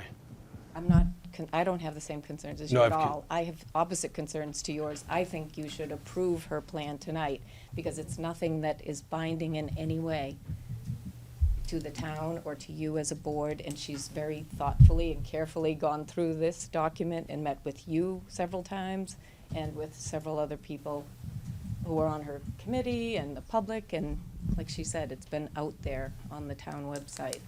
And I think it's important for it to be adopted. Okay, thank you. Thanks. Jack Wigan, Chair of the Comprehensive Plan Steering Committee. I don't want to drag this out any longer, but obviously, I'm still here. Steve Olenoff, the Vice Chair, is still here, and Barbara Shea is still here. Barbara is the person who's been working on the housing element of the Comprehensive Plan. We're here listening to this discussion precisely for the reason that you're concerned about, Mr. Chairman, and that is to ensure that these 2 documents are consistent. We've been working with Sarah over the last 6 months as she's been developing that plan, attending her public meetings and so forth to hear what the public has said. Obviously, we know what the public has said in our own process, and we're taking all of that into consideration. Our goal, and the reason why we're still here, is to ensure that what this board wants to do with the housing production plan, we reflect it in the housing element of the comprehensive plan. So if there's a concern that the 2 documents won't be consistent, you don't have to worry about that. That's what we're doing, concluding, I hope, this evening to do that. So. Great, thank you. Good evening, Mary Ellen Wishenko. My recommendation is to vote on this plan tonight and to approve this plan. I think the efforts and the work that our community for the last 30 years has put into affordable housing, with the highest caliber of residents who have worked within affordable housing and in good conscience, has presented our community to an honor of a level that I, as a resident for 40 years, appreciate. This is one of the reasons I'm in Westwood, because we have the integrity of the type of people like Jill Onderdunk, like, the previous, Lou Rizzoli, who have, like our town manager, Mike Gillette, who have put forth the effort, the conscience, the concerns for our community to benefit all of us with affordable housing. I think we have met. We should be proud of our community because some other communities, as was mentioned tonight, are not meeting their 10%. And because they're not meeting their 10%, they are at risk of losing planning board control over various developments that come across the table. I think we're ready. I think from what I'm hearing from the leaders of our community who have put their time and effort into this plan to be submitted to our state, I don't want to see this plan submitted at the 12th hour or the 13th hour. I actually have been attending the past number of planning board meetings when affordable housing came up. Within our development projects, I started to do my own homework. I call Sarah. I've spoken to Sarah. I have looked at every link. I didn't attend the visionary session last fall, but I watched it very carefully. Anybody in our community can do exactly what I have been doing for the past number of weeks. I don't think 2 more weeks is going to I think we're at risk by waiting 2 more weeks. I don't think we need it. Anybody who's interested in affordable housing, even though they speak to you, Mr. Gorman, on a personal level, they have a responsibility to be involved in their community. And we have everything. Westwood Media has put everything on the website for any of us to hear the language. If we have any question, I've had 1 or 2 questions, I've called Sarah. And I'm proud of my community. I am proud of Westwood that for the last 30 years we have been following the tenure of what the state is asking for 10% affordable housing. And I'm a little concerned that we delay this. I just think the efforts of the people behind us, the legacy that Jill Onderdunk left us, I'm proud of that. So I think we can. I don't think we have anything to be afraid of. I think we can just go forward. We can keep our community as valid and with the integrity that our community has been living with for the last 30 years. I recommend that we vote tonight. I recommend that we vote in favor of this plan. I think it will benefit Westwood, and I'm afraid of any kind of delay that shows that Westwood is afraid or Westwood is timid. My social conscience brings me to the area of affordable housing, and I appreciate what Westwood has done in the past and can do tonight. Thank you very much. Thank you. Hi, Kathy Shinopoulos, 106 Colburn Street. Yeah, I just want to make my point again. And I don't like to use scare tactics, but I really do think people do not have a good understanding of how close we are to meeting this minimum. Personally, if someone wants to build a 3-family house next to mine, go for it. But I know that everybody doesn't agree with that. We all have our opinion about what kind of house we want to live next to. On the other hand, one of the problems one of the reasons we're in this problem is because years ago, I don't even know exactly, but I was living in town, there was a proposal to build condominium units. And like, oh, we can't have condominium units in Westwood. So, we keep pushing this problem along, and to use a scare tactic, instead of having a few 3-family homes, we could have a 100 unit apartment building. So if you want to look at it that way, if you want to look at it from the point of view like, well, what's worse, a 3-family home or a 100 unit apartment building? That's something you really should be considering, because we are at risk, whatever you've heard. And we have no guarantee until the census is done.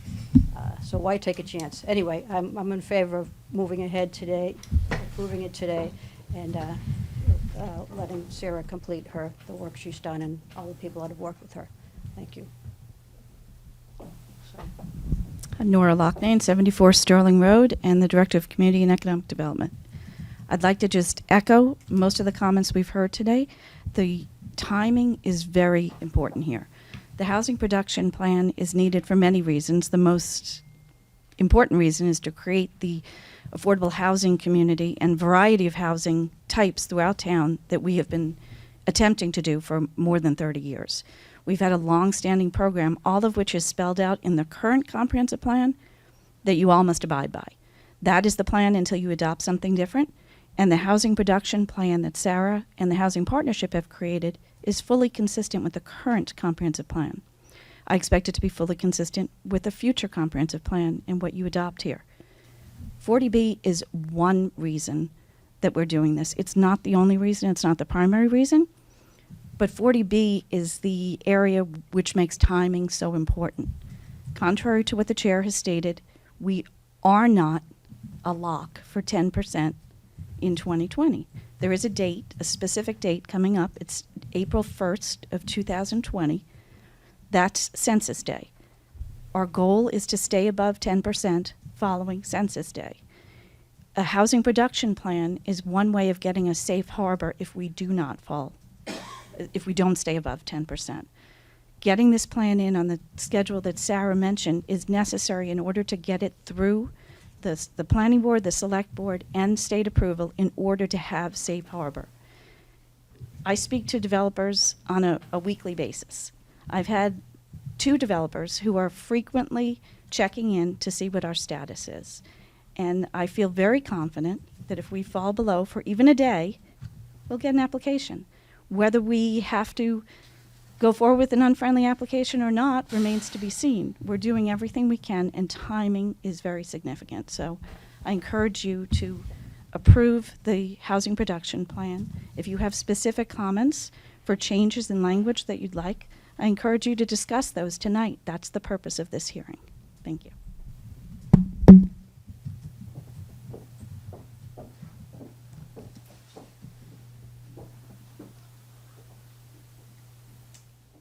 Good evening. Nadia Milisavljevic, Fabrizio.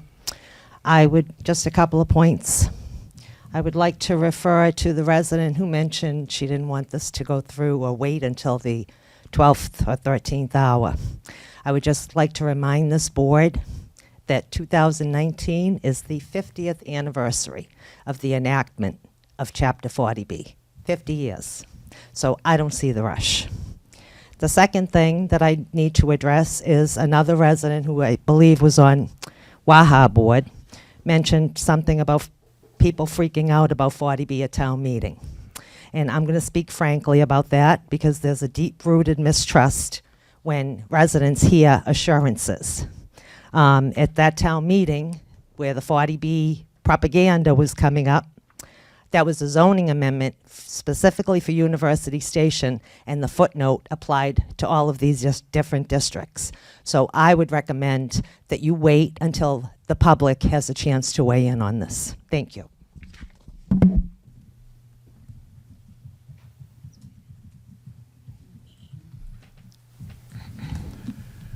I thought I heard a possible solution or compromise out there, and that was that the concern that I heard from one resident, from Ms. Fusco, was that this disproportionate application idea, the idea that once this plan was in place, that it would be targeted to certain neighborhoods or something. And couldn't we just modify the language here to make it clear that all of these goals are for all neighborhoods, to say for all neighborhoods, encourage single-family home development preservation for first time. Couldn't we just, it should sort of be obvious, but could we make it explicit, and would that address any concerns that there was some plan to apply it incorrectly? I think the language would have to say study, not encourage, because you can't encourage development if the zoning doesn't support it. I was thinking that for the first, on that goal number 1, instead of consider, like you said, just study the feasibility of amendments that reduce lot sizes, study the feasibility to expand by reconstruction of 2 families, just to put people at ease. The other thing was, I didn't see in here, is there any indication of the money that was allocated at town meeting to be put in here as part of the plan? I didn't see that. Maybe there could be a goal or. I think Indirectly, it wasn't called out as a specific goal. I think some of these could use that as a tool for financing if we proceeded on any one of those initiatives. There's an item under developing supportive housing for people with disabilities, Goal 2. My understanding is the Affordable Housing Trust Fund, one of the initial intentions of that pool of money was to do exactly that, partnering with DDS providers to secure property for deed restriction of supportive housing programs. So to that nature, I think it's indirect but not specifically called out. But if you have language regarding that particular fund or a specific use, we can certainly discuss it. Oh, sorry, I didn't mean to interrupt you. Well, I was wondering if we could find language like that that made it clear that, you know. I totally support Yeah, that's replacing better. consider with study feasibility of for those first 4 objectives under the action plan and that A lot goal. of people at ease. Yeah, absolutely. And I would add additional language to the end to address your concerns, where we say in additional districts and overlays, to say in all districts and overlays. So studying feasibility for all districts and overlays. The only exception to that was the second objective, which was reducing lot sizes. Part of the regulatory framework for the housing production plan, DHCD looks for you to narrow down on identifying particular parcels for particular zoning ideas, not consistently throughout every idea, but you have to demonstrate, again, some good faith that you're willing to identify some particular areas. So the 3 zoning districts that are identified for consideration of smaller lot sizes in the dimensional requirements of the zoning bylaw are SRB, SRC, and SRE. And those were only chosen because they just happen to have the largest minimum lot sizes now. That does not include the ones with the smallest lot sizes already. So that was the only reason why they were chosen. And I'd probably prefer to keep it that way just so we maintain a little bit of that specificity that DHCD is looking for. But otherwise, all of these other zoning amendment changes, I think it would be appropriate to make it more clear that we're studying across the board. I just want to make it clear, too, that a lot of people are not anti-housing production plan. I know many residents reached out to the town several years ago to get this going because of the fear of this. So now it just feels like we're being hit with it so quickly, and just they're concerned. So. And what about adding language in the introduction to that same point? Because it's to make it clear to residents that it's what was the word of evaluation? What was the Study feasibility of things. So within the first 2 paragraphs of the introduction where we talk about it's a proactive study for planning, but using some of that language so that if a resident picks this up, they understand that it's not a commitment, it's more of studying the evaluation of it. So what about in that last paragraph? We say that Westwood hopes to continue its history of progress and success in affordable housing development and utilize this HPP to plan for a future that both preserves the town's assets and achieves its vision for housing choice and affordability. We could insert, after utilize this housing production plan, to plan and study the feasibility. What page you on? I'm sorry, page 4. It's the introduction. Sorry. So we can include a line about conducting feasibility studies and using this as a planning tool. Does that satisfy your concerns?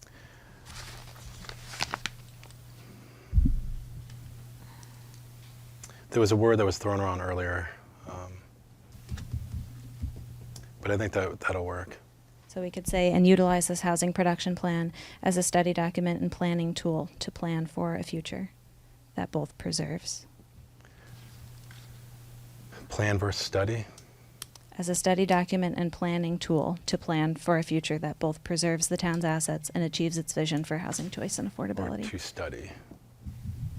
To study.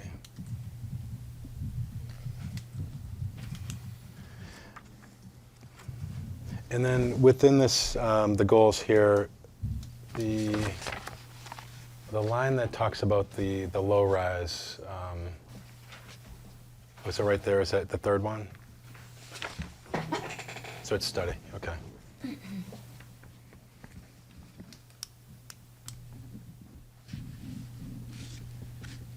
So that would be changed to study feasibility. Right, for all of those, yeah, except for the one you said had to Yeah. select out the districts. Yeah, so we would say study feasibility of zoning amendments to expand by right construction of low-rise development in all districts and overlays.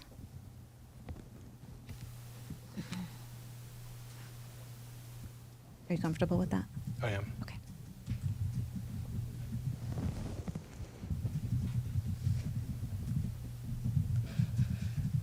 And Deb, do you have anything else? I don't think so.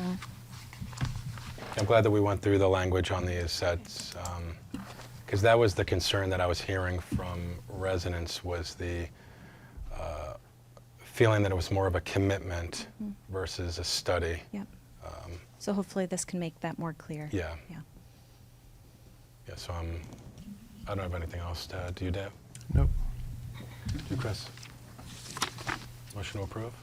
I make a motion that we approve the housing production plan as presented tonight to include the amended language agreed upon by the board and Ms. Bouchard. Could I ask you I to s- change that to adopt? Sorry. Sorry to be super specific, It's but fine. that's the language from Chapter 40B. I don't want to screw it up. Change that to, I make a motion to adopt the housing production plan as presented tonight with the amended language as presented by Ms. Bouchard, our housing agent. I second that. All those in favor? Aye. Will you send in your Opposed? version? Abstained? It's 4-0. Thank you very much for all your hard work and everybody Thank you. else. So next on the agenda, item number 3, 80 Wilson Way, EIDR modification, public hearing.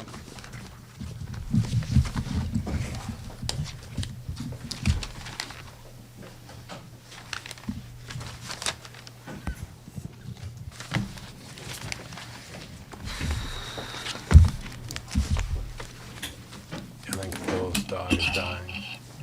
I think Bill's dog is dying. Oh, no. Oh, no. Yeah, he had a seizure, so he probably had another seizure. That's what happened to my dog. Yeah.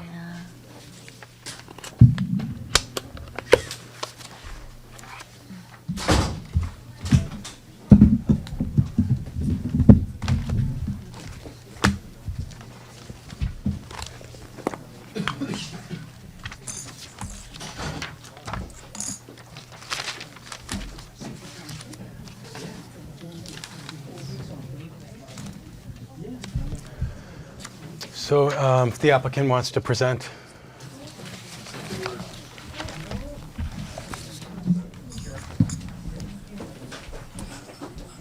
Good evening. I'm Michael Grill. I'm the owner of 80 Wilson Way, president of Fairlane Properties. I was before you a few months ago about our building and the proposed front entry. And I'm happy to report that we received our building department sign-off today, and our facade project is complete. Before I ask Connor Nagel of VHB to discuss our drainage proposal, I'd like to report that our preparations for construction of a sidewalk from our parking lot to East Street are also moving forward very rapidly. We've hired a construction manager for the sidewalk, chosen a site contractor to build the sidewalk, and chosen a video and security vendor. We've been working with the town DPW to understand the fees and forms which have to be paid and filed to start the project. And Todd Gorchin and I have been talking about a right-of-way easement on East Street to allow a connection between our sidewalk and the town sidewalk on East Street. I've also been talking to the police department about finalizing arrangements for the police to monitor video from the sidewalk and to respond to issues. We're excited that Beth Israel Deaconess is excited as we are about the sidewalk to reduce commuters on the town streets, as well as to provide an access way for BIDMC employees to get to the businesses in Islington before, during, and after work. I'm happy to answer any questions from the board or staff about the sidewalk now or later. And I'm going to turn the podium over to Connor Nagel of VHB, who's been working with me on the sidewalk and the project for the last 4 years. Good evening, Connor Nagel with VHB, site engineer. as Michael mentioned, a condition of the approval of the facade improvement project was to infiltrate an inch of runoff over the rooftop area. When we got into the design of that, following the planning board's approval, it turned out to be infeasible to do that due to high groundwater and some utility conflicts down in this, but the high groundwater was really the limiting factor. With that being the case, I reached out to Phil Paradis at Beta, the planning board's peer reviewer, discussed an option to treat some of the pavement area. The town's ultimate goal in requesting the inch of runoff from the roof being infiltrated being the MS4 requirements on the town. So treating the pavement area achieves that goal also. So we took a look at that, proposed a system that would catch the pavement runoff from the rear and down this side of the building through a treatment system here before discharging into the little brook that's in front of the stream. When we submitted that, Phil had some comments that I think we have addressed. I won't put words in Phil's mouth to that effect, but we have also proposed to, in response to those comments, curb the existing pavement here with a bituminous berm and tie those catch basins across, or if we can't get them across when it becomes fully engineered, add a second treatment unit so that ultimately we catch all the pavement, treat it to remove phosphorus and TSS to the standards required under the MS4 permit before discharging to the brook. So that's the change in the condition where initially you'd requested infiltration. That's infeasible, but we are achieving the stormwater treatment as required under the MS4 permit. I'd be happy to answer any questions on that. Great. So, Deb, you want to start off? So I just, so the system that you're using is the jellyfish? Is that the? Correct. Okay. I had a question. So it says it's designed to treat 27 cubic feet per second, 0.27 cubic feet. And if it goes over that, it will bypass and be diverted? Yes, it has an internal bypass to the system. Okay. So the water coming through here will treat the required water quality volume to be treated, and larger storms beyond that will go through the bypass and to the brook as they have always done. Oh. Okay. Can you expect that to happen often or no? It will happen in larger storms, but the requirement of the 1 inch runoff or ½ inch in some cases is the concept of the first flush. That is where all the contaminants are. When that water is flushed off the pavement, it takes what's lying there. The deeper volumes after that are not really washing the pavement.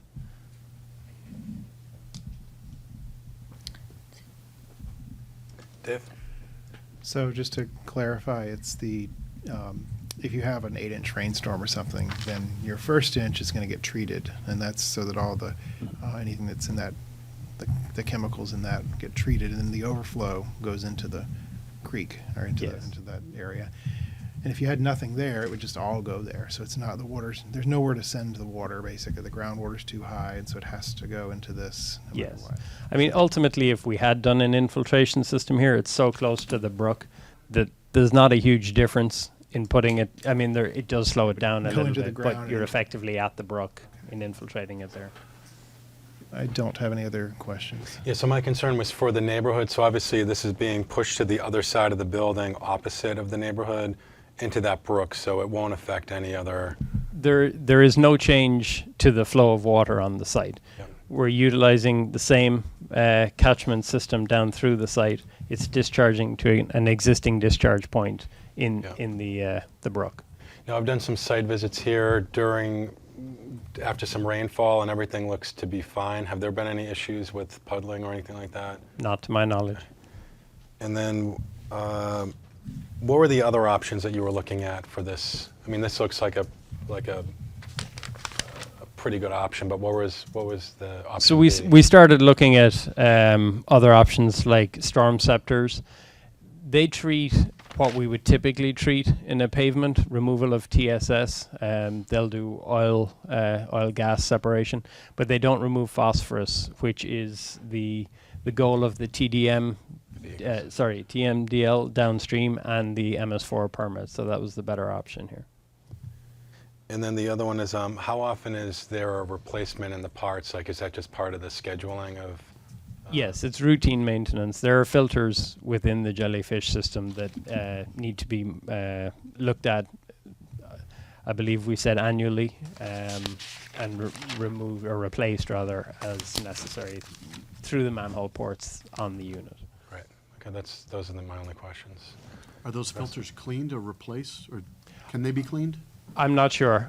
They certainly wouldn't be cleaned on site. They would, maybe swapped. Maybe they can be refurbished and used elsewhere or brought back or whatever. But they certainly wouldn't be cleaned off on site and put back in. Okay.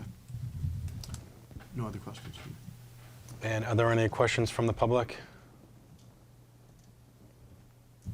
Sure. It's not really pertinent to the rainwater. I just wanted to know where the sidewalk. Oh, you can just grab the microphone, or you can repeat the question.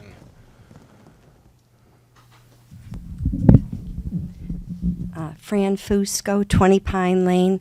My question is, I heard there's 21 feet of sidewalk that the town is giving an easement for your building or for your sidewalk.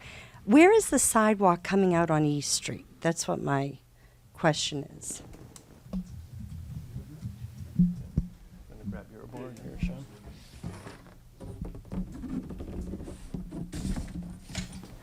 The back of the property comes down to a very narrow wedge and touches East Street right at the MBTA bridge. So the sidewalk comes out just beside the bridge. Before the bridge or after the bridge? The bridge is just here, this side of it. Okay, so, trying to get my bearings about in here. Yeah, they're not crossing the train tracks. It's on the golf course side of the bridge. Other side, it's beyond. It's Other side, higher. It's where that Yeah. where it's the to your left. zoning summary chart is. Hear that? Yeah. Morrison Fields over here? You see the train tracks are essentially the whole left side of that green. Right. The train tracks run all the way up along the property. Okay. So this is it in between a home and the bridge? There are residential homes along here. Yes. So it comes up beside the first residential home here. Okay, and those homes are East Street? Yes, correct. Okay, all right, thank you. Any other questions from? Yes, please. Sure. Hi, Paul Kelly, 107 Willard Circle. My fault, I didn't know this project was going on. So we've had a lot of issues, as this board probably knows, with flooding in our area. So some of these questions are going to be maybe dumb, but is there any more impervious area that's going to be added to this project for runoff in that brook and whatnot? That's the biggest question I have right now. Thank you. We're not, excuse me, we're not proposing to add any more pavement. This is simply about treating the existing pavement, improving the runoff from there. Okay. Thank you. One more question. Excuse me, I'm sorry. Paul Kelly, 107 Willard Circle. Is this in a floodplain also? Thank you. No, we're not in the floodplain. Thank you.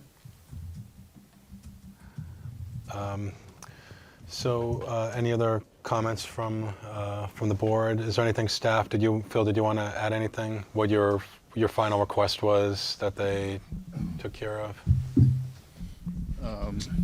Phil Paradis with Beta Group, acting as the town engineer on this project. The goal, we've been working as the town to meet the stormwater management requirements of the MS4 permit. As you know, many of our bigger buildings, most properties that are built before the 1990s do not provide any treatment of stormwater runoff. And although they're not proposing major changes, anytime there's an opportunity, the town is looking forward to treat the runoff and improve water quality for the waters in the United States. So we've had some back and forth. These aren't fully engineered plans, so they are going to need to go through, to make sure that the profiles work right and connections. So there will be a requirement to review the plans again. But this is the concept. This concept works to meet the requirements of the MS4 permit.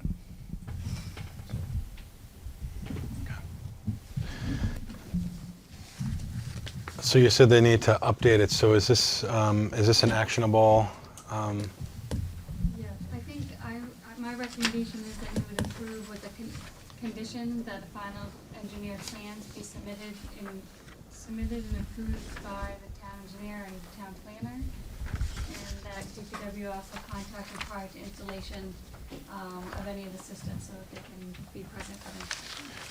Just one more question, Phil. So what are you looking at when you look at that final engineered plan? Like, what are the red flags or anything like that? So obviously you agree with this system and where the water would go. So what else are you going to be looking at? So we would need to make sure that there's adequate slope in the pipe for capacity issues and just the configuration, just general engineering to make sure that there is sufficient capacity to handle, and also in the systems themselves that they will be able to treat what's anticipated to be treated. Okay. So. Thank you. Does any other board members have any other questions? If you want to make a motion. I'll make a motion. I move that we find the applicant's revised proposal is a significant improvement to stormwater by treating water prior to discharging to the nearby brook and consistent with the planning board's practice for stormwater improvements for redevelopment projects, and with a condition that the final engineered plans be submitted to and approved by the town engineer and town planner prior to installation, and the DPW shall be contacted prior to installation to be present during the installation. So we have a motion. Do we have a second? Second. All those in favor? Aye. Aye. All those opposed? Abstained. So it passes 4-0. I'll make a motion to close this public hearing. Do we have a second? Second. We have a motion, a second. All those in favor? Aye. Aye. Aye. Opposed? Abstained? So the hearing is closed.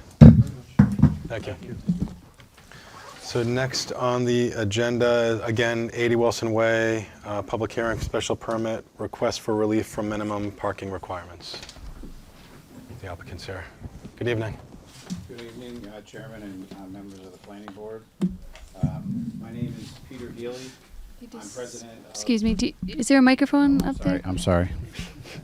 So good evening. Thank you for having us. I'm Peter Healy. I'm president of Beth Israel Deaconess Medical Center in Boston. We're pleased to be here tonight to offer a presentation about our plans to lease the existing building at 80 Wilson Way and to renovate it for use as a pharmacy services facility.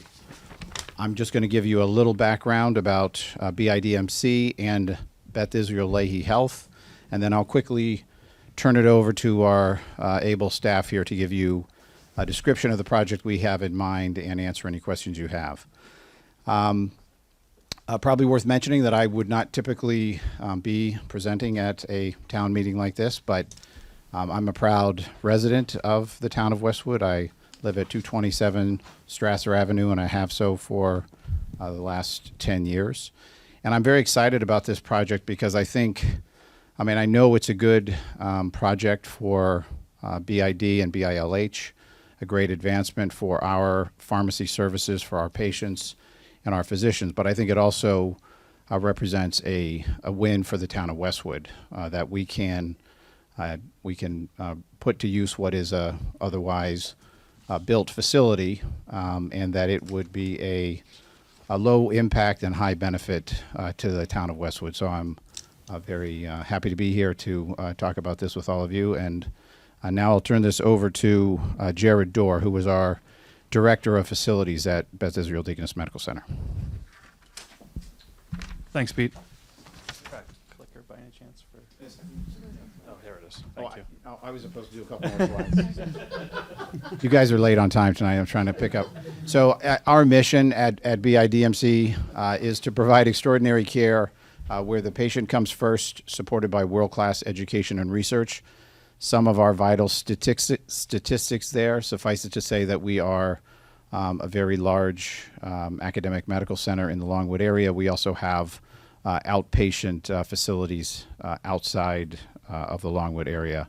We now are part of Beth Israel Lahey Health. So as of this last March, we joined with Lahey and their system, Mount Auburn Hospital, New England Baptist, Anna Jakes, and created Beth Israel Lahey Health, which is now the second largest health system in the region. Includes 13 hospitals, 25 other facilities, 4,300 physicians. We're the second largest employer in the state of Massachusetts.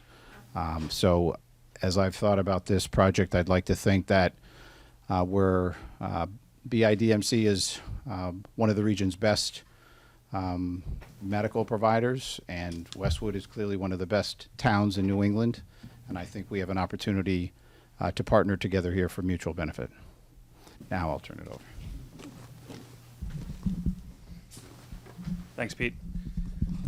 So good evening, Mr. Chairman and the planning board members. As Pete said, we're excited about this project. It's a 120,000 square foot existing facility. I think Michael Grill's team did a good job of introing this project before I got up here. We are respectfully requesting an environmental impact design in change in use and a special permit for reduction in parking. So we'll be going over just the general proposed project. It's a low impact project to the site.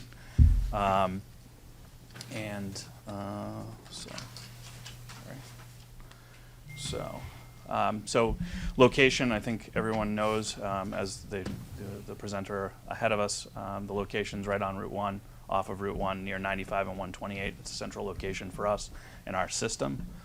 It's a highway business zoning district, and it's on approximately 11 acres. The prior uses were very similar to what we're proposing to use the space for, which is manufacturing, warehouse facilities, shipping, no research and development, but wholesale, and we'll have office support as needed to support those operations. So just a general site location, there is a 100-foot wooded buffer on the east side of the property, which is along the Willard Circle side of the property. There is a enclosed loading dock that has 2 of the 4 bays that are on site, which is well suited for our operations. And its location is tucked in behind, as you can see to the left, is the new front vestibule that Michael Grill was just speaking of. To the right is the enclosed secure loading bays. There's a shot of the foliage on the right-hand side, which is on the east side of the property, and that's both taken from the north and south side of the property. So what we propose to doing in this site. So generally, this is a central pharmaceutical warehouse and distribution center. We will get large bulk orders of drugs into the facility, and then we will have a large automated system. It's an approximately 17,000 square feet of the 120 that will fill prescriptions for our patients, our hospitals, and our clinics. This will provide a better service to our patients across our network. And it's a lot simpler for those of you who get medications in the mail. It's a lot simpler than going to a pharmacy. We also do retail pharmacy, which are specialty drugs for cancer patients, for example. We're also thinking, proposing to put a medication infusion center here, which is going to be mostly home-based. We'll have 5 bays on site, so it's limited patients coming to the site. Our nurses and our practitioners will come to this facility and be able to stock their vehicles. They'll be able to go to the site. This will be primarily for hydration, nutrition, services. They'll be able to do it in the home. You don't need to do it in a hospital. If they don't feel comfortable with doing it in the home, they'll do it right on our site in Westwood. So trying to bring the care to the people. So it's a big benefit for the area. We'll also be having related office space support spaces. So this will be patient support for medications. This will be analytics teams to support the function of the retail and specialty pharmacy. This is a phased project, although we are going to be the sole tenant of the space.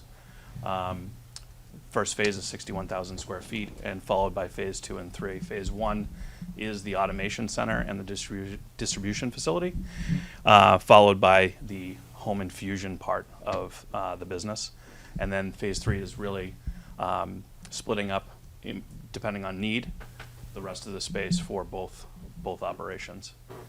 We are doing a limited impact, very simple interior renovation. This building it couldn't have been built better for our operation. We're putting up 2 walls within the interior space, so very little stuff. We're doing a fit and finish upgrade. We will have some small rooftop exhaust fans to support our operation, but very minimal. We also have a standby generator that will be located on an existing pad that's on the property, which is it would be on the south side of the building, or southwest of the building, up against, right within 20 feet of the facade, not the front facade, the west facade. We'll also have a compactor located behind the loading dock, which will not be visible from any residential areas. One of the largest parts of this project will be security features. So, as I'm sure these are going to be big questions for you, there's going to be drugs in the space. So we'll have a state-of-the-art security system being built, which we have a lot of experience doing, having a large facility in Longwood and having a lot of offsites. This will include card readers and break glass, 24/7 monitoring for our on-site security. So this will be monitored constantly. So I'm going to introduce Sean Manning, who originally, when we started the project, BIDMC itself did a parking study of what would be required for spaces. We felt at that point it was time to bring in Sean Manning from VHB to do an analysis. He's now going to go over the analysis that he concluded. Thank you, Jared. Good evening, Mr. Chair, members of the board. I'm going to walk you through some parking analyses that we did for Beth Israel, first and foremost to understand what the parking requirement would be per zoning, and then through the due diligence process, one of the things that we often get asked when we do medical projects is how many parking spaces do we really think we need to have this operation function the way that we want it to function, which of course is to make sure that staff and patients, when they come to this facility, they have a place to comfortably park. So I'm going to walk you through 3 calculations that we did. The first is simply what amount of parking will we need to comply with zoning, and that's obviously what we're seeking relief from. The second 2 are 2 different ways to assess what we think the correct amount of parking is. We've done that 2 ways. One is through an operational assessment. We've essentially taken Beth Israel Deaconess's employment projections and their pro forma, and through that and through some calculations and estimates of what we believe the patient activity would be at this facility. I'll go through that. It's fairly small, what those parking needs would be. We also look at it from a second perspective, which is really looking at just the density and space of the building itself and just trying to understand density of, again, staff and patients and what that parking need would be. So I'm going to walk you through that. So today there are 259 spaces on site, 250 standard, 9 accessible. When you go through the calculations, and I wasn't going to go through each phase, really just talk about the total. In total, when all 3 phases are in place, per zoning, the minimum need would be 320 parking spaces. So that's sort of the baseline that we're going to be seeking relief from. This is, again, giving you a sense of what those 3 phases are, and I know Jared walked you through that. Big picture, the building is not changing in size. This is a fit out of the building itself, interior. There's really no exterior additions or renovations that are happening in connection with the project. 227 staff would be on site, so that's FTEs, that's total staff on site. And then visitors, I will tell you, these are very conservative estimates. So we're assuming with the mail order facility up to 10 patients per day. They have a smaller facility in Norwood that's going to be vacated, assuming this gets approved. They get on the order of 1-2 patients a week. It's very, very minor. Most of these scripts are going directly to the hospital, or they're being mail ordered to patients. You do have some patients that live locally and choose to come get their medication on their own, and we think we would need a parking space or two to support that activity. In some of the future phases, there is a desire to have a small infusion facility here. These are folks that ultimately may choose to do home-based infusion, but maybe the first few times where they're getting used to it, it's an opportunity to do it in a local location and not have to drive all the way into the main campus downtown to get their infusion, mostly oncology patients. So when we look at that first operational assessment, where we're looking at FTEs of staff and then a conservative look at, again, patient arrivals, we're calculating a parking need of 239 spaces. Again, I will tell you this is very conservative, both from the patient side, as I've described, but also the staff side. We have assumed that all of these staff would be there at the same time, and certainly that is not true when you take into account alternative work schedules and absences and people that might have to travel a bit for work, as well as the walkway that would connect to the train station. We certainly think some staff will choose to take public transportation, but we did not assume that in this analysis. We're assuming everyone is coming and parking, and we're coming up with a number of 239, which is lower than the 259 that's on site today. This is a very similar study, again, looking at the space in the facility and trying to understand densities of staff and patients and then non-generating areas, all those places that don't necessarily have employees that would be generated from it, be it a lobby or a bathroom or stairwells or those sorts of things. And that calculation is suggesting a need of 253 parking spaces. So we're looking at it these two different ways, and we're coming up with a range of 239 to 253 conservatively, which is lower than the 259 that is on site today. This image is simply speaking to if we were required to comply with zoning 320. We've gone through and looked at how might we do that on site.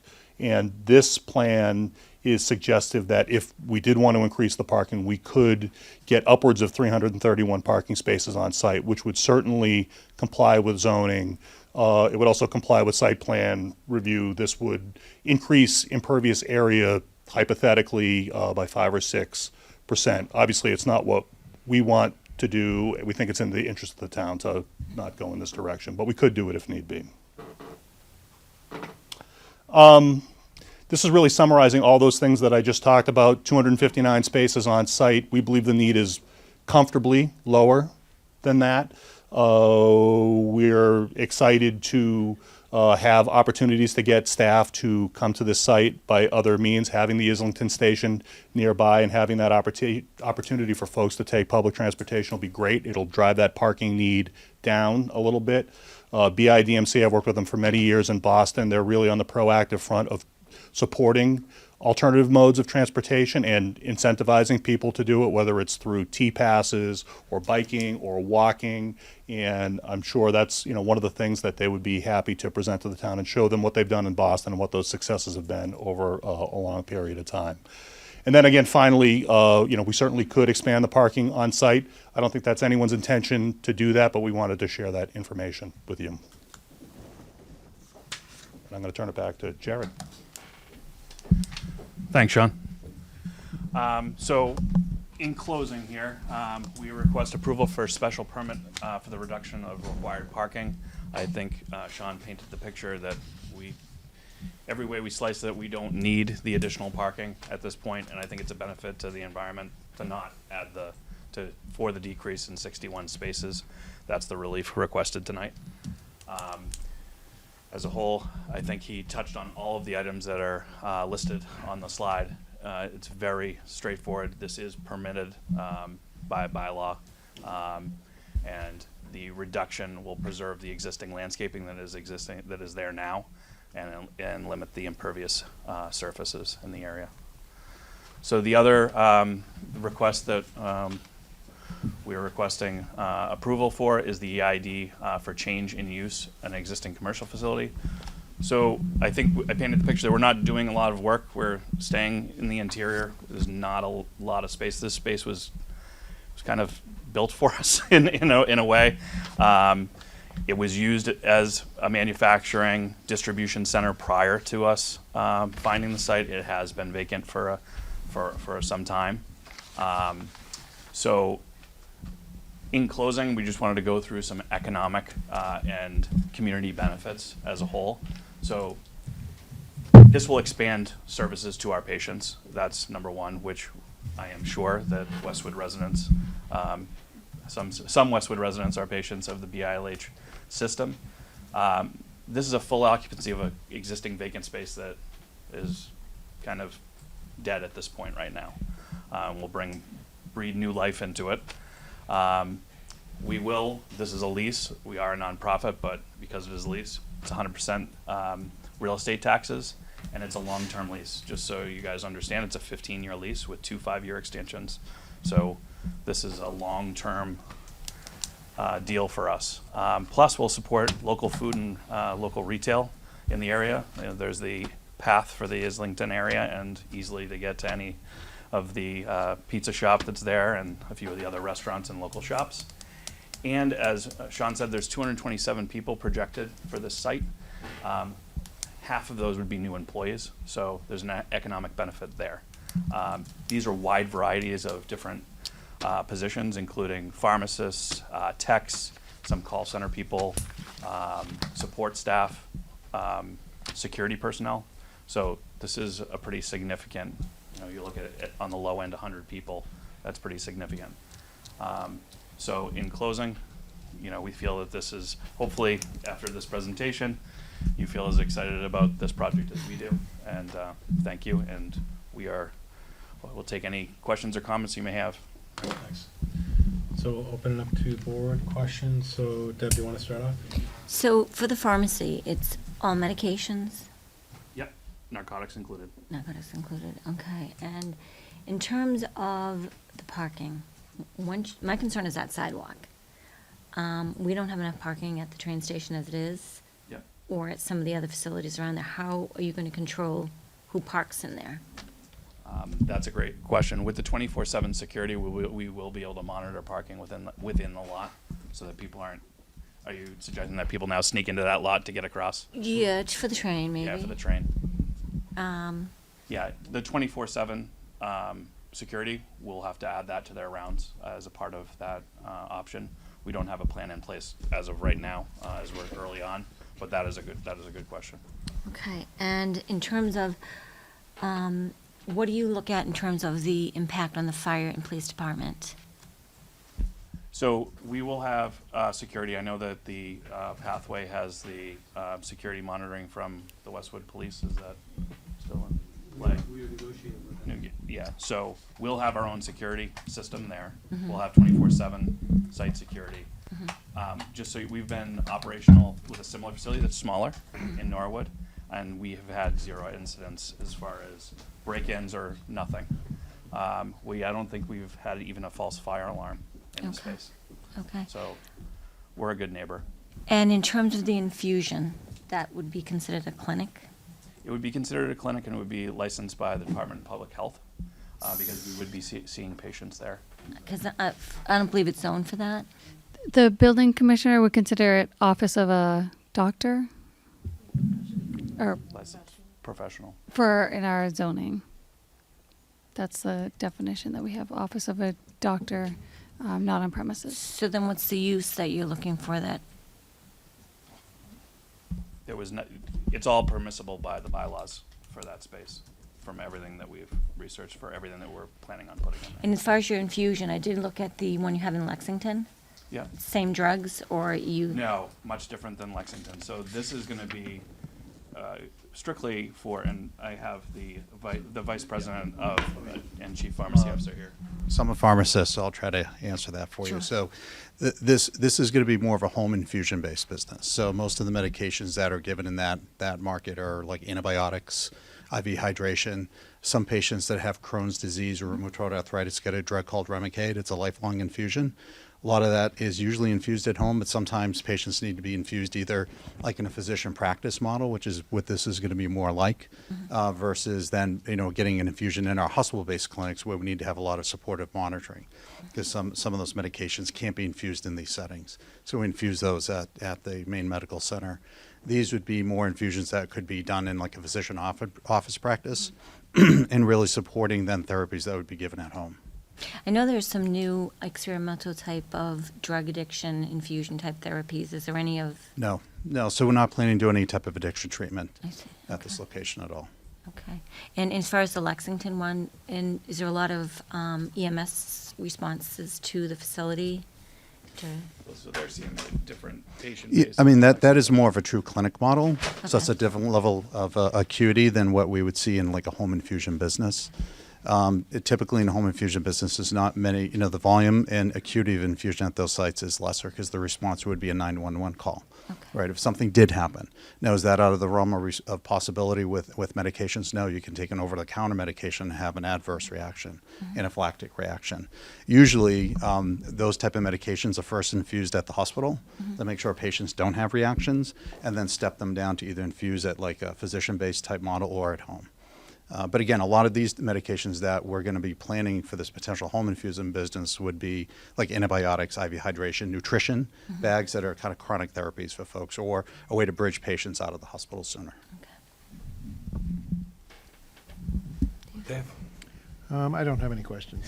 Yeah, I just have a few. So I noticed the hours of use, so it looks like there's some employees that will be working later in the evening, like 5 to 10 or 11. Yeah, so our initial is going to be a normal 8:30 to 5:30 type of normal business hours. If volume increases, we would end up going to a second shift, not a third shift. But from 3 to 11, there'd be a swing in there, and we may have Saturday hours. But coming out of the gate, and Tom can speak to this a little bit, is we're going to be doing Monday through Friday. Okay. 8-hour shift. And then who would be using this answer? It may have already been answered. So will it only be employees using the sidewalk? So it would be employees and any visitors that would be coming in for a meeting. So like would patients be using the sidewalk? Patients could potentially be using the sidewalk. I wouldn't take that out of the. And then how many cameras are going to be there? So this deals with the residents that live in that neighborhood. Like how are they going to feel comfortable about this? So I can say that the Norwood facility is 8,500 square feet, and we have 32 cameras on that site. And then what about the sidewalk? That's the. So the sidewalk plan with.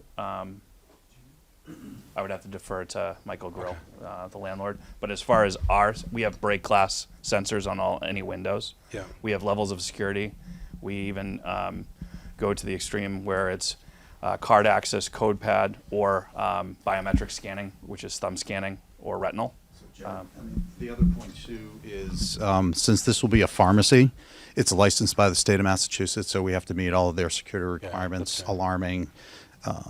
Key camera locations, all the type of sensors that Jared talked about have to be in place, have to be approved by the state before they would license our facility. And then the only other request that I'd have is, so on the roof, you're going to be adding a fan, so I just want to make sure that there's not any extra noise getting up into the neighborhood. So are there screening that you can keep the noise in a certain? Yes, and we've done some initial noise studies out there, and then added to the model with worst case scenario, a robust unit, which I don't think we're going to have through design, which is 2 20-ton air handling units, which we don't anticipate. There's a lot of equipment there that's in great working order that's fairly new, and exhaust fans to dissipate some of the heat for maybe one of the pieces of equipment, because if you can see on the picture that's there, that's the automation equipment that we're basically putting in. So it's very minimal as a whole. The emergency generator is only there for standby for our refrigerated medications. So it's not going to be running all the time. We'll be testing it during the day. Very minimal impact. So all of those noise studies, even on the most stringent town regulations or the DBs in the area, we were below that level. Great. So. All right, thank you. Yep. And Chris? Yeah, I had a few questions. You mentioned Lexington and Norwood. Are there any other locations you have that are similar to this one that you're So proposing? Norwood was our first facility of this kind. When did you build that? We opened that up just under 2 years ago. Okay. That was the Board of Pharmacy, fully licensed. We're actually transferring the license. We would transfer the license to this facility. I can tell you that when we met with the Board of Pharmacy and did the walkthrough, that they were impressed with our level of security that we overkill security. Really good at that because it's very important. So does Norwood have all the? That facility's closing. yes. I gather it. Are you extending services at this location compared to Norwood? Yes. Okay. So this is just a bigger, better, basically, Yes, is what you're saying. exactly. Okay. And with regard to the parking, I didn't note in here, are there going to be specific spaces for the retail or the customers who are coming? So the retail component, we get very few patients in Norwood. We're actually we put in the requirement 2 to 3 per week, but it's actually 1 to 3 per month. Yeah, I understand. I'm just, Yeah, are very you going to rarely- delineate Yeah. them as this is where you park when you come? Or are they going to? Yeah, we would have patient parking in the front. We've already identified some of the patient parking and the entrance for the infusion side if people are lining up, which is right in the front of the building. And are you sticking with, was it 9 accessible? 9 accessible, the existing. And are you looking to resurface? Or just restripe, or none? Yeah, not at this time. So it It's, doesn't need restriping? It's in good shape? Yeah, it is in good shape.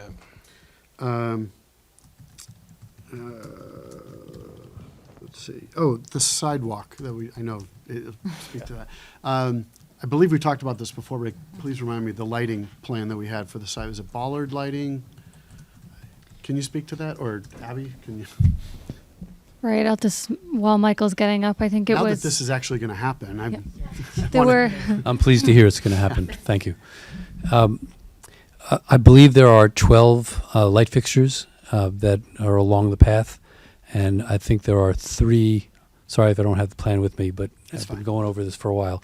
I think there are 3 bollards around East Street, so we're bringing the height of the lights down. So the height of the lights through the part of the path that is protected from the residences by trees and elevations, those will be 12 feet high. As we get to East Street and we're getting closer to the Wang House, those will be bollards. They'll be 4 feet high. Okay. Are these shielded lights? These are shielded lights, and we've gone through the light studies with the town planner, numerous studies with the town planner. And are we changing the exterior lighting on the building to what's there now? I'd have to, you'd have to ask. Either whoever wants to answer. They're saying no. Yes. And it's sufficient, Abby, with what we have? For Well, bylaws? Yeah, we approved that back in July. I just wanted to, now that we have a Well, they tenant. didn't provide an exterior lighting There's no plan, but change. when you talked about it in July, and part of this application, they're looking for a waiver from the providing the full exterior lighting plan, because they're not making any changes, but the lights haven't been updated in a while.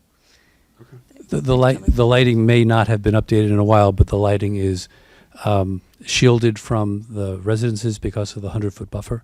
The 100-foot buffer really shields the neighbors from light, noise, from whatever might be occurring on the roof, or anything that's occurring around the property. Before you sit down, I just have one further question. On that sidewalk, when we spoke in June, I think it was, there were going to be video cameras on all the light posts. Is that still? I don't know if they were going to be on every light post. I think we were talking about at least 4, possibly 6. Again, I'm sorry, I don't Some have the blue exact. boxes as well, you And had 3. There are definitely be 3 blue boxes. So we've been talking. I've started conversations again with Lieutenant Hoban. I know he's retired, but he's still working with the police department on IT matters. So we've just started talking again. We're talking about a memorandum of understanding about how we would work together with the police department. They have suggested that they would be monitoring it 24/7 and be responsive to the blue buttons that we will have 3 on spread out through the sidewalk area.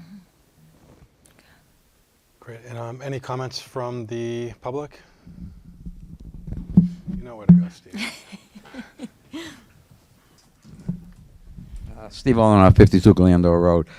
So as a condition for reducing the parking spaces, you should, as you should in all these projects, require them to join the Ponce Valley TMA or to demonstrate that they already are a member of an equivalent of another TMA, which offers equivalent services at this site. I think I can speak to this. So my name is Elizabeth Gerlach. I'm Director of Land Use Planning and the Senior Counsel for BIDMC. We are the member of a TMA that's located in the Longwood Medical Area.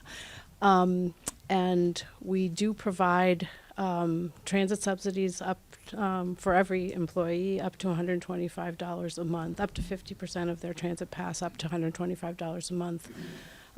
We have other programs through our TMA like ride sharing and carpooling, guaranteed ride home and those kinds of things. And so, you know, we're obviously, this is at the very early stages. We are very pleased that, you know, to be here today in order to be able to pursue this project, because without these approvals, this obviously is not a leased location that we're going to be able to live in. So some of these details are to be worked out, but we have for many, many years been on the cutting edge of transportation demand management programs, and our ride alone, ride share, I can't quote it for you right now. I'm not the person who files those reports, but we've made significant progress in reducing our, ride alone employee share. And it's your plan to extend it to this location? Yes, and honestly, I think that I think that you will find my guess is there probably aren't very many employers in Westwood with that kind of generous transit subsidy, and that is in and of itself very significant and a very significant motivator for employees to use transit. That's great. Thank you for doing that. One other comment? Thank you. Hi, Paul Kelly, 107 Willard Circle. One of the things I saw online when I looked this up today, it said substance abuse. And I know you just brought it up, Debbie. Can that be stricken from the saying that there's substance abuse? Where does it say that? It was on. Was online. I think the applicant actually said this is not an addiction. I know, but it's in writing that it says substance abuse for this meeting. I didn't see that. I saw it. Was it in the, are you talking about, was it in the meeting notification? Yes. I don't believe that, it would have said infusion services. Yeah, no, what I saw is substance abuse. Sorry. If it did, yeah. Okay. We would stipulate that we aren't going to be providing any substance abuse services at this facility. We will be managing pharmaceuticals that might be used for therapies elsewhere, but that we would not be doing any substance abuse treatment in this facility. Thank you. Thank you. So the parking. We know in Westwood, I know in Westwood, that plans and planning, things changed during the years. So to limit the parking spots now, or reducing the parking spots, if that facility grows, then what happens? That's my question. Do they come back to, if they expand outpatient care, I don't know what the terms are, but more patients that come in, they need more parking spots. So if that gets larger, do they need to add those parking spots back? That's kind of what I'm asking for with the parking. Yeah, it's a good question. What's the? I mean, things change. I know they have a long lease, they said that, but things change. And if it's a good-sized building, who knows? Well, I would venture to say that if business is that good, and they have the capability of extending on the property up to 311 spots, I can't see why they wouldn't extend that. And if parking is a problem, someone is going to notify the town of the problem somehow, some way, and the town will get involved in it. I can't imagine a successful business would continue to operate with its people having to park farther down the road, somewhere else. Cuckoo fannies, things like that. I mean, that's all I'm saying. Things change. I understand. That's all I'm But what you're suggesting is it's changing for the better. They have more people because they're expanding their business. Yes, but we have granted them, thank you, we have granted them a reduction in parking spots. That's all I'm saying. And I'm touching on that. No, it's a good question. So when you ask that question, what I go back to is they showed the slide where they can they can add these extra spots, but then you increase the impermeable surface, and now you're cutting into the trees and bushes that are a good buffer for neighborhoods and just aesthetically looking anyway. So your point is well taken. All right, thank you. On the tree line for the sidewalks, is this, are they evergreens or are they trees that drop their leaves in the wintertime for the buffer, for the sidewalk, for the neighborhood?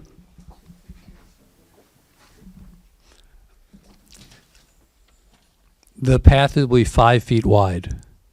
We're doing our best to make sure that very few trees are taken down. Trees have been identified on the plan that will be taken down. We are not adding any trees. We'll take away a very, very limited number of trees. You can actually walk the path right now and really not be interrupted by or not have trees in your way. Yeah, a lot of time was put into reviewing that plan. Yes. I believe his question was what kind of tree.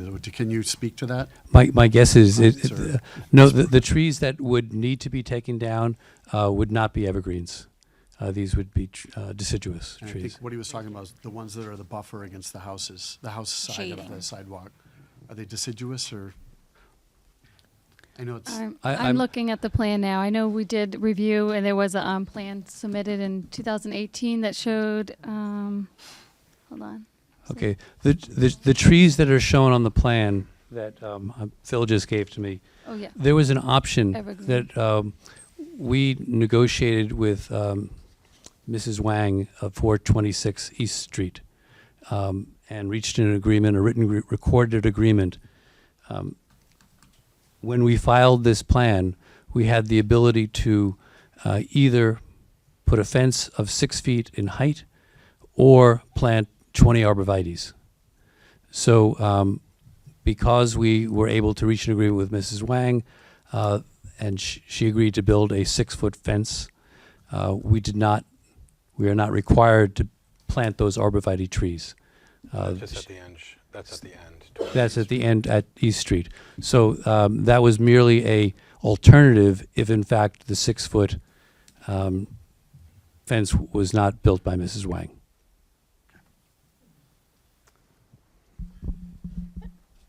One other question. I want to thank the board very much for the lighting and the flood, looking into anything with water and lighting for our neighborhood. Thank you very much for that. You're welcome. And thank you, everyone. Nora Loughnane, Director of Community and Economic Development. I'd just like to answer one of Mr. Kelly's questions with regard to parking. Whether the board approves a project with parking by right or approves a reduction of parking, the zoning enforcement officer, who is our building commissioner, always has the right to review parking if it ever becomes a problem. So if there's ever a case where there's parking that's flowing onto other sites or into the roadways, and there's insufficient number of parking spaces, he has the right to review that and would come back to the board to address that concern. So whether or not you grant a reduction of parking, that's the case. It's in the zoning bylaw, and he has that opportunity. So you don't have to worry about any problems with parking down the line. They will have to be addressed.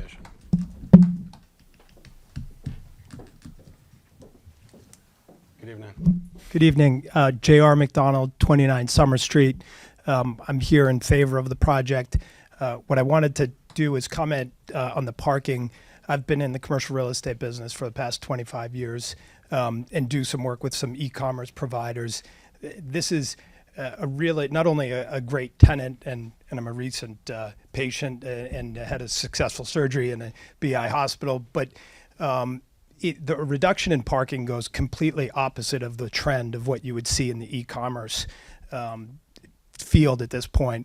It's not uncommon to see 6 per 1,000 as the requirement. And so as someone who's a resident of this town, I look at this and say, this is a great use, and I think a waiver to reduce parking should just be looked at as a positive, because I think the alternative for the developer would be a tenant base that would be looking to drastically increase the parking count, which everyone knows what that means. So thank you very much. Appreciate all your work.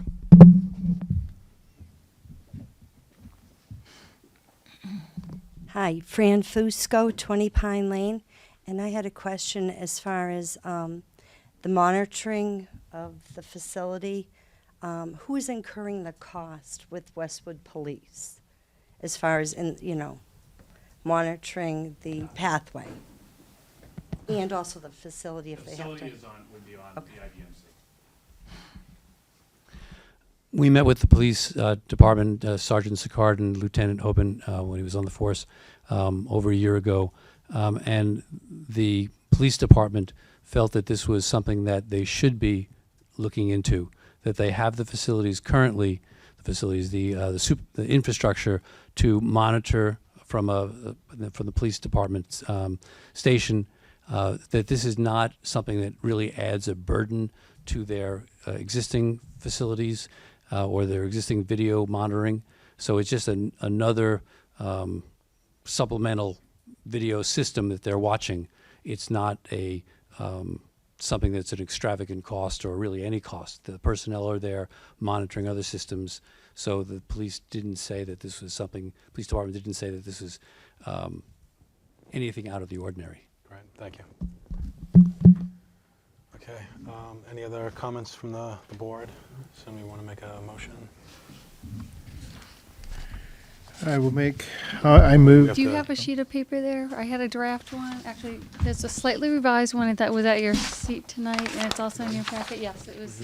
Yes, it was like on a one sheet. Do you have that? I don't have. In your file? Do you read all the waivers? Yes. I move to approve the following 4 EIDR waivers. Wait, so we're doing the waivers, right? Okay.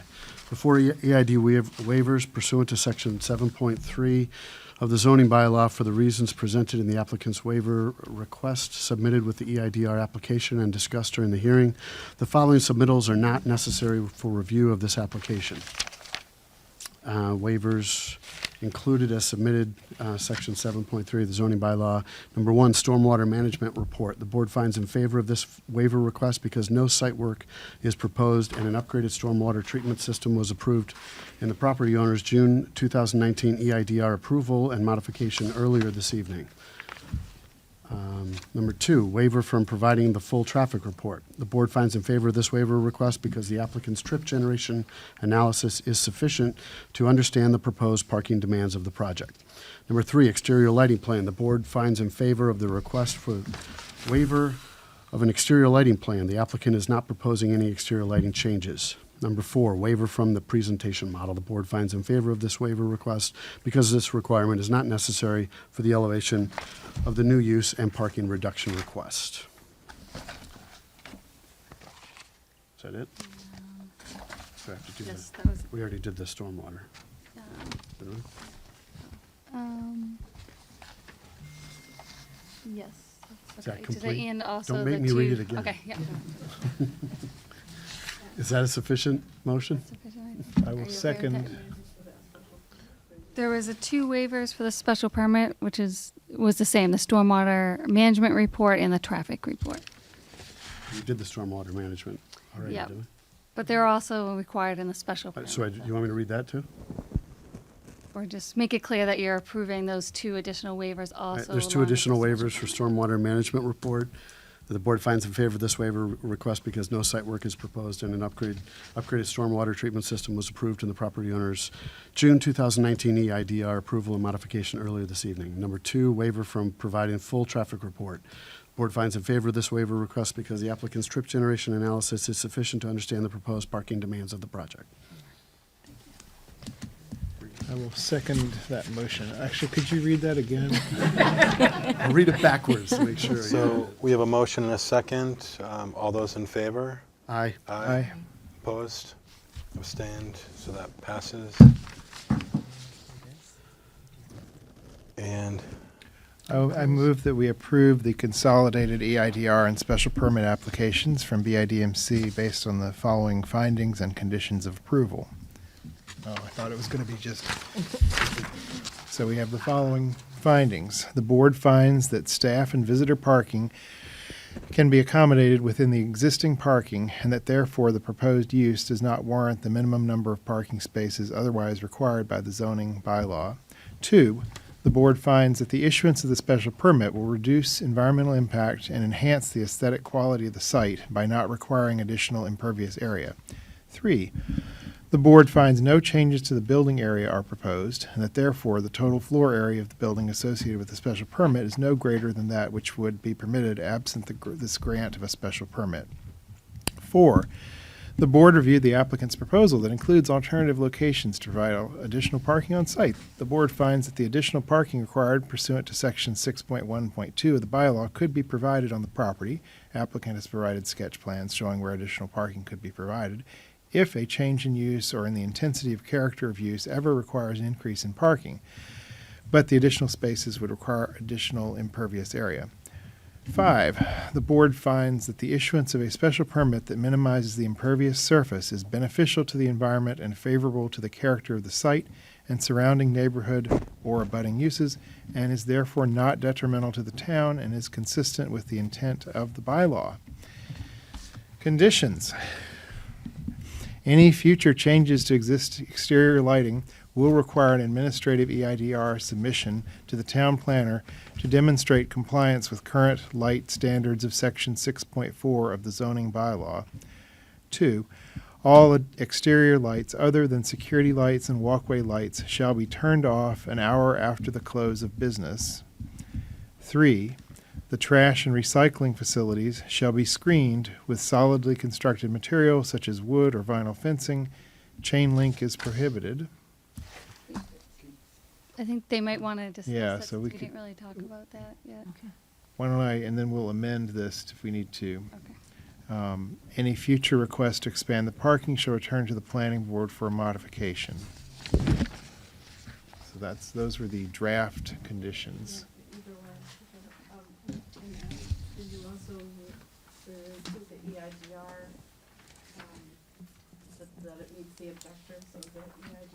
Oh, do you want to just hand her the microphone if she's going to Sorry. speak again? This is a suggestion to add to the motion that the board finds that the EIDR application meets the objectives cited in section 7.3 of the bylaw, because this is a consolidated special permit. You did all the special permit findings. That's the findings on the EIDR. But yes, thank you for the opportunity to talk for a moment about the screening requirement for the trash. So it was our impression that if it was not visible from a residential area or a street, that you didn't need to put screening up. So we've put it in a location so that it was not in any site of any residential. So right here is where the dumpster locations are.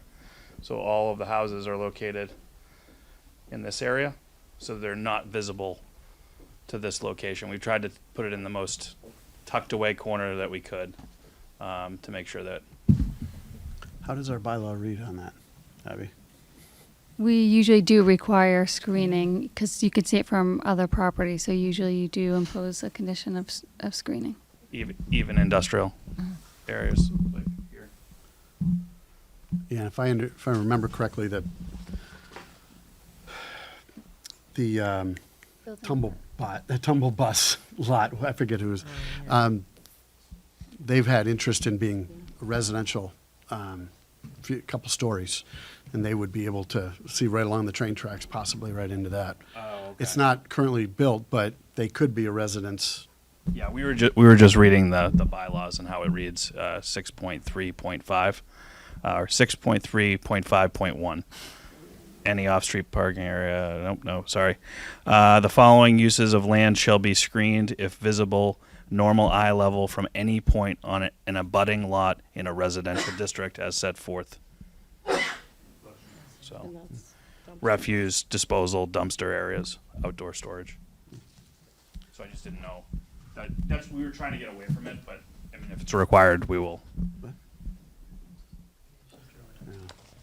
Nora, did you have some clarification? Yeah, on could I that? just add to that? In addition to the board usually requiring it as part of its EIDR approval, there are Board of Health regulations that require screening of all dumpsters in town under all conditions. So even if this board waived that requirement, the Board of Health would still require it. We're prepared to do it. So no change. Can we also put a condition, though, about the lighting on the path? Because if it does end up trespassing onto some of the abutters, that we can revisit that? Yeah. Oh, that would that's- be, That was the other There hearing. is an existing EIDR approval for for that sidewalk, and there are conditions on the sidewalk and the plans and That's everything. not And it's, the building owner has that approval Okay. with the town. So I would respectfully request, if you want to okay. ask questions about that or consider modifications to that, that it wouldn't be appropriate to add it into the BIDMC application, which doesn't pertain in any way to the construction of that sidewalk. Okay. Thank you. So I think you're just, the suggestion that we add a finding that it's consistent with the purposes of the EIDR, right, just to bulletproof the legal. Okay. And then I would just add one more. We didn't talk about the generator, the testing. Usually you would impose a condition that the testing of the generator is done during the week in the midday, so it's least amount of noise disturbance to any neighbors. So I would like to add that additional condition that any testing for the generator be performed during the week, during midday hours. He indicated that that's what they would do, so Okay. So we can add that. add that language to the conditions. 5 condition. And the 6th. So we have a motion. Do we have a second? I'll second it. And all those in favor? Aye. Aye. Opposed? Abstained? So that passes. I make a motion to close the public hearing. Motion to second? Are we good to close? Oh, yeah. I second it. All those in favor? Aye. Opposed? Abstained? So it's closed. Welcome to Westwood. Paul Kelly again, I apologize. What? I misread that substance abuse thing altogether. My bad.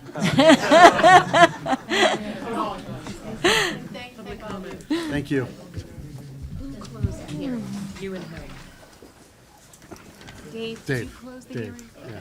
Yes. Yeah, I second it. Who seconded the line? You seconded the line motion. Okay, Chris.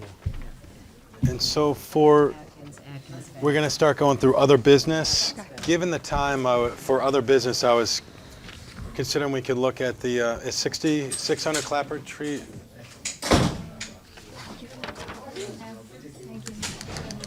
Right here. Thank you.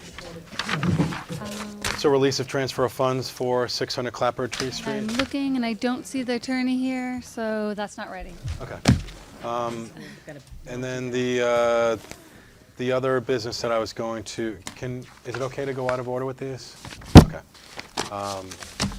The approval of minutes from September 3rd, I read that. I don't have any comments. Is everybody else okay with? I was good with it. So I make a motion to approve the September 3rd minutes. Second. All those in favor? Aye. Aye. Opposed, abstained, so that passes 4-0. And then the zoning article, so Abby, for this, you provided us with the dates of the hearings. So what is the timing? I just wanted to get on our agenda so we could start thinking about it. Yes, you should, because the select board have opened their warrant and they are looking for a first review of warrant articles at their next meeting on December 2nd. So you should So we should talk about talk it. on tonight because you don't have a meeting until December 10th.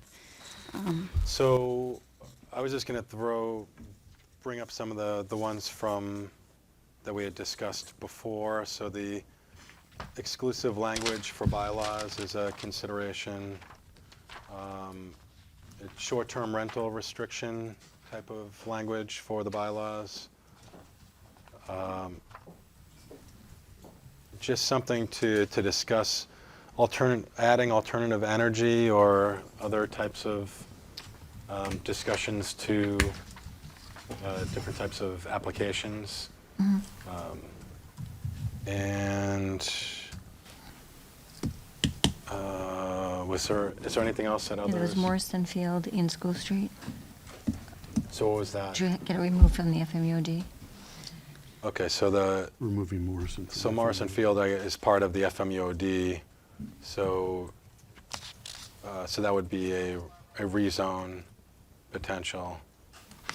Dave, was there anything else? I was thinking about the, with like the environmental type of amendments, like how specific do we need to be at this point? Because I think we might come up with some ideas from the comprehensive planning process. And, Right. like Right now, you don't have to be too specific. You can submit a list. It's usually a couple sentence summary of the article that you're proposing. But the warrant usually closes in January, and then usually by the end of January, you have to submit your the full legal notice to the newspaper. You usually have your public hearing in February. Usually your second meeting in February. So you have a meeting January 7th and January 21st. So those are times where you could work on the fine tuning of the language to get it submitted to the newspaper. 'cause there could be articles like requiring solar as a component of certain size of construction. There could be ways to discourage use of fossil fuels. There's a lot of sort of potential ideas, but I don't have good language right now. So The other one was, and this is lined up with the when Dedham was in their gun shop issue. I believe that the gun shop within our bylaws covers a number of different businesses, so I wanted to look at that as, do we want to, looking at the zones for gun shops to see do we want to reduce this? I know that it can go to the zoning board of appeals. we could, I think having it as a placeholder. I know that Dedham, their mini town meeting today, they approved something to go to their regular town meeting, so they're going to enact some kind of firearms stuff.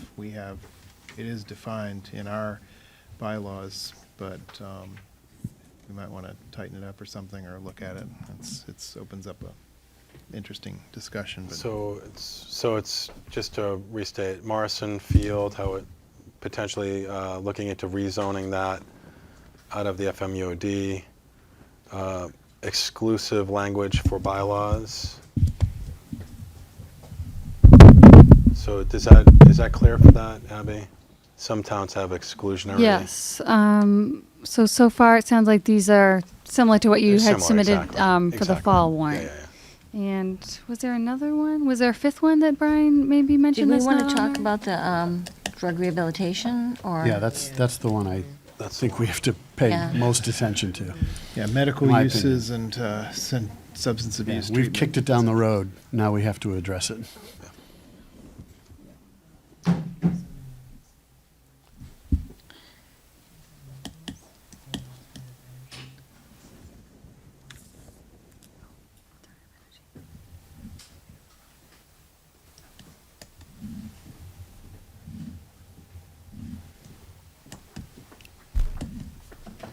So we have all those? I think I have 1, 2, 3, 4. And then 5, anything 6. additional? If there were a resolution at town meeting, that wouldn't go, that's like something anybody can do, right? Like hypothetically, if there were wanting to have a set a goal for the town to have 100% renewable energy by 2030 or something like that, is that something that would go through the planning board, or would it just be a resolution that anyone could bring to town meeting? I'm not sure, but I mean, a resolution would normally, that would have to get town moderator approval, I think, to do anything Do you like want to that. add it to the I list, don't- and then I so don't- at least it can go to the selectmen as a potential? And then we can just talk about it. Yeah, I think that's what I was thinking, maybe a placeholder for sustainability-related bylaw changes.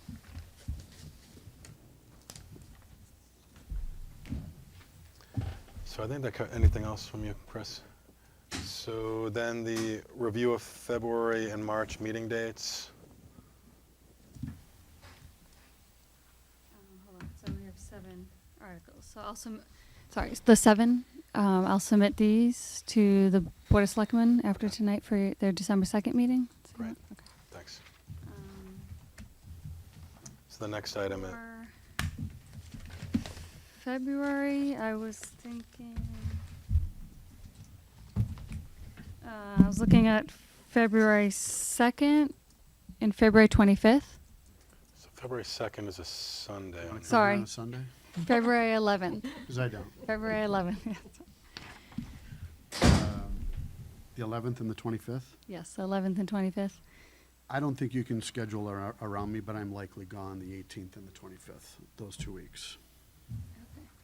Right, because I think the week of February 18th is usually that's President's school Day and break. school vacation week, so I tried to Yeah, I know. meet before and after that. I understand. I know my schedule. I'm 80%. I'm out of town both those days. But, sorry.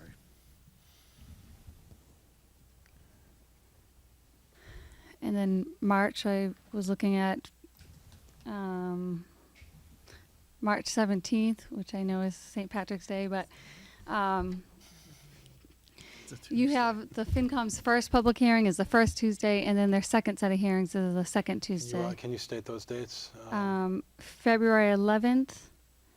Wait, February 11th is, oh, I'm sorry, the FinCom dates. Oh, sorry, the FinCom dates? You want me to go back to those?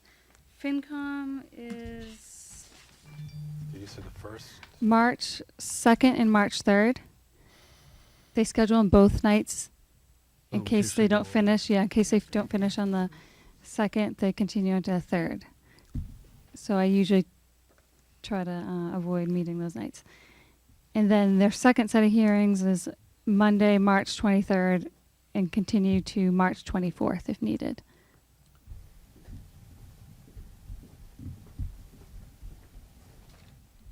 So are you suggesting So the I would 10th suggest and the 31st?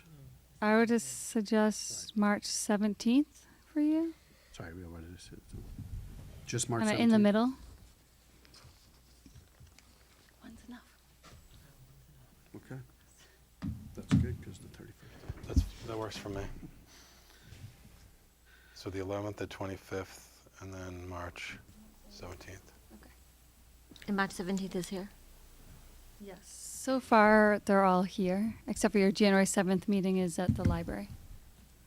January 7th. Okay. And that's all the required stuff we have to go over tonight. I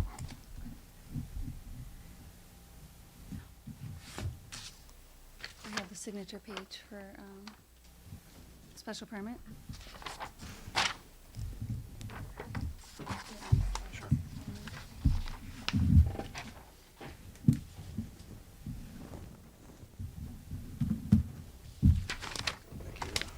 So we said the February, the 11th and the 25th? Yes. There you go, Dave.